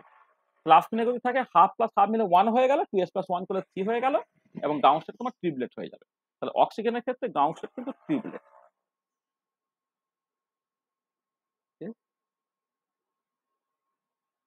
এইটা তাহলে হচ্ছে ট্রিপলেট। এবার ধরো নাইট্রিক অক্সাইড তুমি কনসিডার করছো, তো নাইট্রিক অক্সাইড যখন তুমি কনসিডার করছো, হ্যাঁ, সেখানে তোমার নাইট্রিক অক্সাইডের ক্ষেত্রে নাইট্রোজেনের ইলেকট্রন হচ্ছে তোমার 7টা আর অক্সিজেনের হচ্ছে 8টা, তাহলে 15টা। তাহলে 15টা ইলেকট্রন হলে কিছু করার নেই তোমার।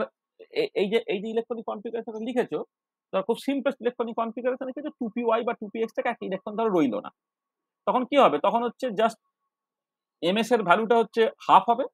হাফ যদি হয়ে যায় তাহলে করসপন্ডিং স্টেপটা কিন্তু হয়ে যাবে তোমার ডাবলেট। সেখানে ক্লোজ শেল মলিকুলের ক্ষেত্রে ইউজুয়ালি গ্রাউন্ড স্টেটটা সিংলেট হয়, এক্সাইটেড স্টেট গুলো হচ্ছে ওই রকম ভাবে তোমার হয়, মানে ট্রিপলেট সিংলেট ট্রিপলেট সিংলেট সিংলেট এরকম ভাবে যাবে আর কি। তাহলে গ্রাউন্ড স্টেট সিংলেট হয়ে গেল, এক্সাইটেড স্টেট পেয়ারে অ্যাপিয়ার করবে, একটা সিংলেট হবে একটা ট্রিপলেট হবে, তুমি দেখবে triplet is more stable than singlet. আর কিছু এক্সেপশনস আছে, যখন তোমার ওপেন শেল মলিকুল হবে, যেমন অক্সিজেনের ক্ষেত্রে আমি বলছি, নাইট্রিক অক্সাইডের ক্ষেত্রে বলছি, হ্যাঁ, তখন সে কিন্তু ডাবলেট হতে পারে। যেমন ধর নাইট্রিক অক্সাইড, এটার গ্রাউন্ড স্টেট হচ্ছে ইজ ডাবলেট। তাহলে বুঝতে পারলে ট্রিপলেট স্টেট, সিঙ্গলেট স্টেট, ডাবলেট স্টেট, হ্যাঁ, এই ক্লাসিফিকেশন গুলো কি করে কি এলো টেলো, পরিষ্কার?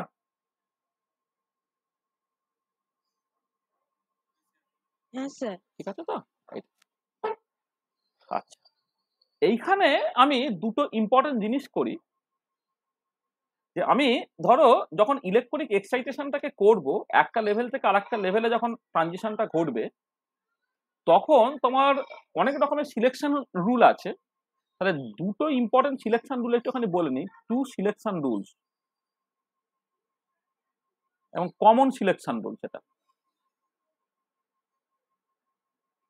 আর একটা হচ্ছে তোমার স্পিন সিলেকশন রুল, যেটা বলে যে ডেল্টা এসটা তোমার 0 হতে হবে। অর্থাৎ যেটা হচ্ছে যে যখন ট্রানজিশনটা ঘটবে তখন এই রেজাল্টের স্পিন কোয়ান্টাম নাম্বারে কোনো চেঞ্জ হওয়া চলবে না। তার মানে এটা বলছে যে সিংলেট ট্রানজিশন বা ট্রিপলেট থেকে ট্রিপলেট ট্রানজিশন এটা হচ্ছে অ্যালাউড। কিন্তু যদি তুমি সিংলেট থেকে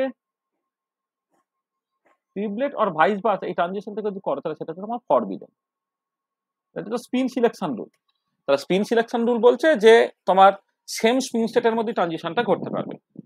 ঠিক আছে, এইটা একটা সিলেকশন রুল। আর একটা হচ্ছে তোমার লাপোর্টের সিলেকশন রুল। এটা মূলত সেন্ট্রোসিমেট্রিক মলিকুলের জন্য। তাহলে ফর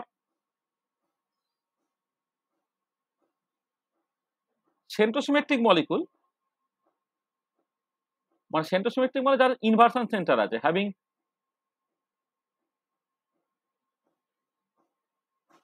ইনভার্সন সেন্টার, এইটা ফর সেন্ট্রোসিমেট্রিক মলিকুল কি হচ্ছে না তোমার এই জি থেকে ইউ, এই যে ট্রানজিশনটা জি থেকে ইউ বা ইউ থেকে জি, এইটা হচ্ছে তোমার অ্যালাউড।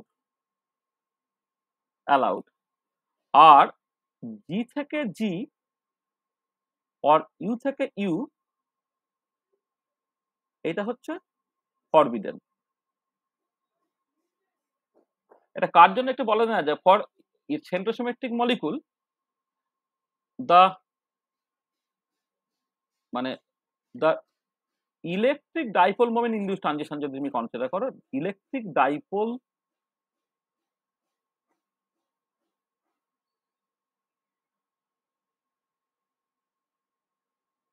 মানে for centrosymmetric molecule and for the electric dipole moment induce transition. অর্থাৎ electric dipole moment induce transition মানে আমরা তোমাদের একদম শুরুতে বলেছিলাম যে যখন লাইটের সঙ্গে মলিকুলার ইন্টারাকশন হচ্ছে তখন ইলেকট্রিক ডাইপোল মোমেন্ট ইন্টারাকশনটা হতে পারে, ম্যাগনেটিক ডাইপোল মোমেন্ট ইন্টারাকশন হতে পারে, বা পোলারাইজেবিলিটি ইন্টারাকশনটা হতে পারে। আমাদের electronic spectroscopy, microspectroscopy, IR spectroscopy সব হচ্ছে electric dipole moment induce transition. আর আমি ইলেকট্রনিক স্পেকট্রোস্কোপি রেসপেক্টে বলছি, মানে ইলেকট্রিক ডাইপোল মোমেন্ট ইনডিউস ট্রানজিশনের কথা বলছি। সেখান থেকে তোমার ওই জি থেকে ইউ ট্রানজিশনটা যে অ্যালাউড, মানে জি থেকে ইউ বা ইউ থেকে জি যেতে পারবে, কিন্তু জি থেকে জি বা ইউ থেকে ইউ এই ট্রানজিশন গুলো হচ্ছে তোমার ফরবিডেন হবে। তাহলে এটা হচ্ছে লাপোর্টের সিলেকশন রুল। এবং এই সিলেকশন রুলটা কিন্তু একমাত্র সেন্ট্রোসিমেট্রিক মলিকুলের ক্ষেত্রেই সত্যি, কারণ ইনভার্সন সেন্টার আছে। ইনভার্সন সেন্টার না থাকলে তোমার যে অরবিটাল গুলোকে জি বা ইউ টাইপে তুমি ভাগ করতে পারতে না। আচ্ছা, জি জি আর ইউ তফাৎটা বোঝো তো? মানে কারা জি টাইপ অরবিটাল, কারা ইউ টাইপ অরবিটাল? হ্যাঁ, গেরাডে আর উনগেরাডে। হ্যাঁ স্যার। তাহলে জিটা হচ্ছে তাদের ইনভার্সন সিমেট্রিটা আছে, হ্যাজ ইনভার্সন সিমেট্রি, মানে এদের আইটা থাকবে, হ্যাজ ইনভার্সন সিমেট্রি। আর ইউটা হচ্ছে হ্যাজ নো ইনভার্সন সিমেট্রি।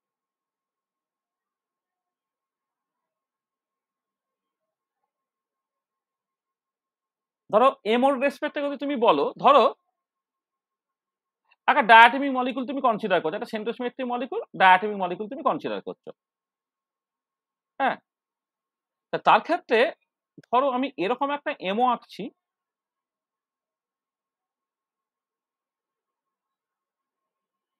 এইটা প্লাস, এইটা মাইনাস, এইটা মাইনাস। এটা ডায়াটমিক মলিকুলের ক্ষেত্রে, মানে হোমোনিউক্লিয়ার ডায়াটমিক মলিকুল। হোমোনিউক্লিয়ার ডায়াটমিক মলিকুল তো সেন্ট্রোসিমেট্রিক মলিকুল, তাই না?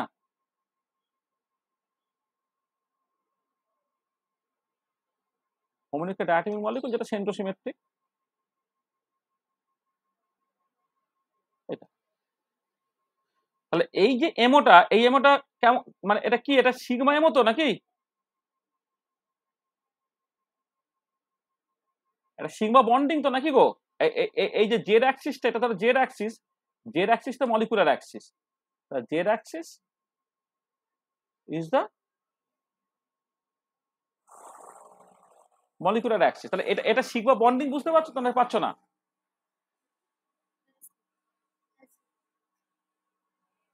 আচ্ছা, আর ধরো এই হচ্ছে তোমার জেড অ্যাক্সিস, বন্ড অ্যাক্সিসটা আছে।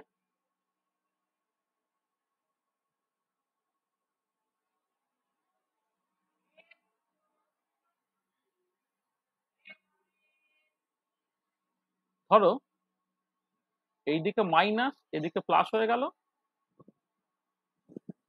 এটা প্লাস হয়ে গেল, এটা ধরো মাইনাস হয়ে গেল। এইটা এইটা কি বলো তো, জানো এটা?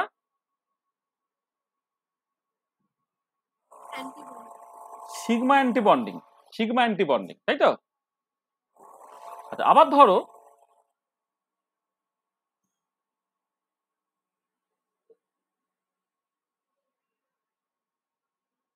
এইটা প্লাস, এটা মাইনাস, এটা সেন্টার আছে এইটা।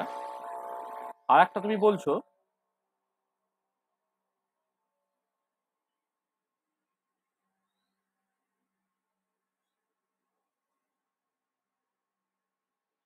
এটা ধরো প্লাস মাইনাস মাইনাস প্লাস, এটা জেড অ্যাক্সিস, মলিকুলার অ্যাক্সিসটা, এটা হচ্ছে জেড অ্যাক্সিস, এটা মলিকুলার অ্যাক্সিস, এটা জেড অ্যাক্সিস। এইটা কি বলতো, এটা কি পাই বন্ডিং না অ্যান্টি বন্ডিং? কি গো বলো? মানে বন্ডিং মানে কি দুটো নিউক্লিয়াসের মাঝে ইলেকট্রন কাউন্ট বেড়ে যাবে, আর অ্যান্টি বন্ডিং মানে কি দুটো নিউক্লিয়াসের মাঝে ইলেকট্রন ডেনসিটি তোমার কমে যাবে। তার মানে পরিষ্কার বুঝতে এটা পাই বন্ডিং, পাই অ্যান্টি বন্ডিং। আচ্ছা, এবারে তুমি দেখো যে এই যে পার্টিকুলার সিগমা বন্ডিং যখন তুমি করছো, এটা কিন্তু জি টাইপ। কেন? ইনভার্সন সিমেট্রি আছে, তুমি কোন একটা পার্টিকুলার পয়েন্ট থেকে, ধরো যে পয়েন্টের কোঅর্ডিনেট হচ্ছে এক্স ওয়াই জেড, তুমি minus X minus Y minus Z গেও, দেখো সাইনটা একই থাকছে কিনা। তুমি এইখানে দেখো, এখানে প্লাস ছিল, এখানে তোমার প্লাস আছে, এখানে প্লাস ছিল, এখানে প্লাস আছে, তাহলে জি টাইপ।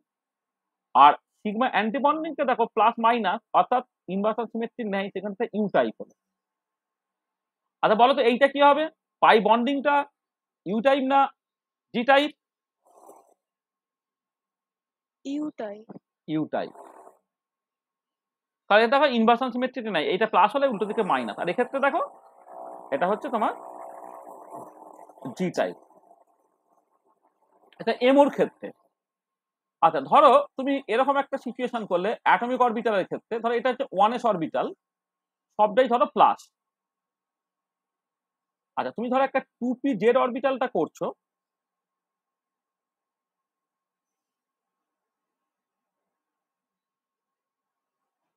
এটা এক্স অ্যাক্সিস, এটা ওয়াই অ্যাক্সিস, এটা জেড অ্যাক্সিস, তাহলে উপরটা প্লাস, নিচটা হচ্ছে মাইনাস। আবার ধরো তুমি একটা ডি অরবিটাল কনসিডার করছো, ধরো আমি জাস্ট তোমাকে এইভাবে দেখাচ্ছি যে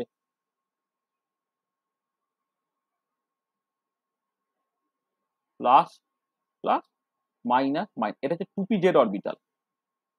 এটা ধরো তোমার এটা এক্স অ্যাক্সিস, এটা ওয়াই অ্যাক্সিস বললে তোমার ডি এক্স ওয়াই অরবিটাল এটা। আর এই 1s অরবিটালটা কি টাইপের অরবিটাল বলো? জি টাইপ তো নাকি?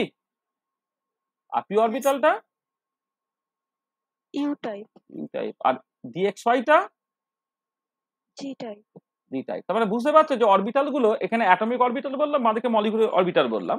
তার মানে যখন তোমার ওই ইলেকট্রনিক ট্রানজিশনটা ঘটবে, তুমি দেখবে ওই যে মানে অ্যাটমিক অরবিটালের ক্ষেত্রে এস থেকে পি বা পি থেকে ডি হতে পারবে, কিন্তু তোমার এস থেকে ডি হতে পারবে না, বা এস থেকে এস বা পি থেকে পি হতে পারবে না। সেটা ওই একই রকম, যে অ্যাটম তো সেন্ট্রোসিমেট্রিক নেসেসারিলি, তো তার ক্ষেত্রে হচ্ছে তোমার ওই যেটা হচ্ছে লাপোর্টের সিলেকশন রুলটা তোমার ভ্যালিড থাকছে, এক্ষেত্রেও তাই।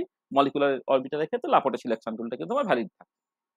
তা দেখো, তাহলে আমি জাস্ট ওই ইলেকট্রনিক স্টেট এবং তার এমও, তার করসপন্ডিং সিলেকশন রুল, এইটা নিয়ে কিছু কথাবার্তা বলে ফেললাম, যে তোমার ডায়াটমিক মলিকুলের ক্ষেত্রে ইলেকট্রনিক স্টেটটা অ্যাকচুয়ালি কেমন দেখতে হচ্ছে, তোমার স্টেবল ইলেকট্রনিক স্টেট বলতে কি বুঝছি, আনস্টেবল বলতে আমি কি বুঝছি, তার পোটেনশিয়াল এনার্জি সারফেসে তোমার মিনিমাটা আছে কি নাই, এবং সেটা তার বন্ড অর্ডারটা মানে জিরো নেগেটিভ কিনা নাকি পজিটিভ।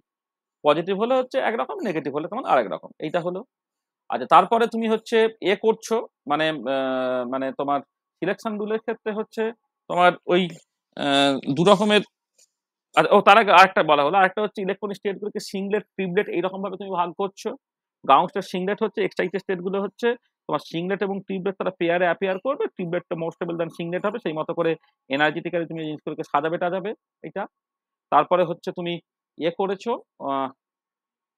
তোমার একটা সেন্ট্রোসিমেট্রিক মলিকুলার, তার আগে হচ্ছে স্পিন সিলেকশন রুলের কথা বলেছো, যে সিংলেট থেকে সিংলেট বা টিবলেট থেকে টিবলেট এই ট্রানজিশন গুলো স্পেকট্রোস্কোপিক্যাল অ্যালাউড, কিন্তু সিংলেট থেকে টিবলেট বা টিবলেট থেকে সিংলেট যেখানে স্পিনটা পাল্টাচ্ছে সেগুলো অ্যালাউড নয় এটা।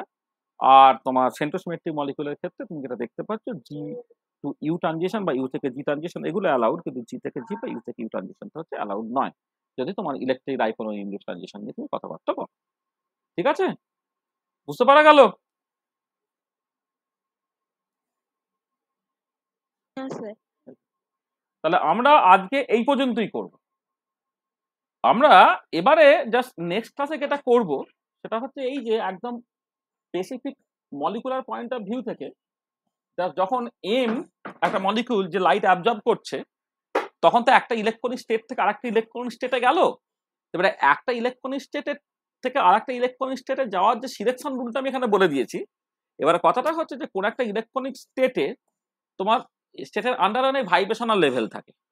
তাহলে ইলেকট্রনিক স্টেটের আন্ডারে যদি ভাইব্রেশনাল লেভেল থাকে, তাহলে ইলেকট্রনিক্যালি এক্সাইটেড হয়ে যাওয়ার পরে এক্সাইটেড ইলেকট্রনিক স্টেটে কোন ভাইব্রেশনাল লেভেলে গিয়ে পৌঁছালো তার মতো করে তুমি দেখবে যে ইলেকট্রনিক এক্সাইটেশনের সঙ্গে অ্যাসোসিয়েটেড তোমার মলিকুলার ডিসোসিয়েশন হতে পারে, কখনো কখনো মলিকুলার ডিসোসিয়েশন না হতে পারে। সেই মতো করে চারটে ডিফারেন্ট টাইপ অফ অ্যাবজর্পশন হতে পারে, সেই চারটে টাইপ নিয়ে আমরা নেক্সট দিনে আলোচনা করবো। তাহলে আমরা নেক্সট যে আলোচনাটাকে করবো নেক্সট ক্লাসে হচ্ছে ওই যে মানে প্রাইমারি প্রসেস বা ইলেকট্রন অ্যাবজর্পশন প্রসেস, তাহলে details on electronic absorption process, এইটা সেখানে চারটে টাইপ হয় তোমার, পি ডিসোসিয়েশন হ্যানা তানা এই রিলেটেড যে জায়গাগুলো আছে সেগুলোকে দরকার এইটা। এবং এইখান থেকে আমি যেটা চলে আসতে পারবো সেটা হচ্ছে যে একটা ইম্পর্টেন্ট প্রিন্সিপাল আছে, একবারে ফ্র্যাঙ্ক কন্ডন প্রিন্সিপাল, যেটা মূলত বলবে হচ্ছে যে ইলেকট্রনিক ট্রানজিশনটা এত কুইকলি ঘটবে যে during electronic transition nuclear geometry change হতে পারবে না বলে ভার্টিক্যাল ট্রানজিশন করবে, এবং সেইখান থেকে ইন্টারেস্টেড ডিস্ট্রিবিউশনটা কেমন হয় আর কি, সেইটা আমরা আলোচনা করবো অ্যাবজর্পশনের কনটেক্সটে।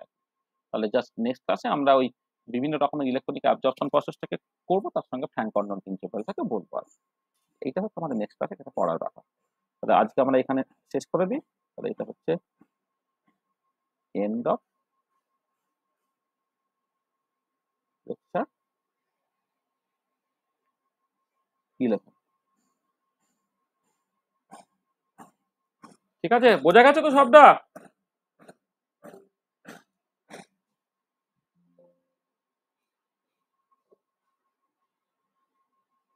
ওকারা বুঝেছো তো? হ্যাঁ স্যার। মানে যতখানি পড়ানো হয়ে গেছে তোমরা পড়তে থাকো, হ্যাঁ, যতখানি পড়ানো হয়ে গেছে তোমরা আস্তে আস্তে পড়তে থাকো, হ্যাঁ, 10 ইয়ার্স স্যার সলভ করতে থাকো। হ্যাঁ বলো। স্যার বলছি যে ওই মোলার এক্সটেনশন কোএফিসিয়েন্ট ওখানে যে ল্যামডাটা বের হলো না, হুম মানে ফর্মুলাটা, হুম ওটা lambda equals to LC by delta epsilon হবে না? মানে হ্যাঁ সেটা হয়তো ভুল, হ্যাঁ না না আর ওটা তোমার, না না ওটা কি ছিল, delta equal to H C by lambda, তো মানে এনার্জি গ্যাপটা কত, এইচ নিউ মানে এইচ সি বাই ল্যামডা, তাহলে ল্যামডাটা কত হয়ে যাবে, তাহলে এইচ সি বাই ডেল্টাই, তাই না? LC by delta. হ্যাঁ তাই তো।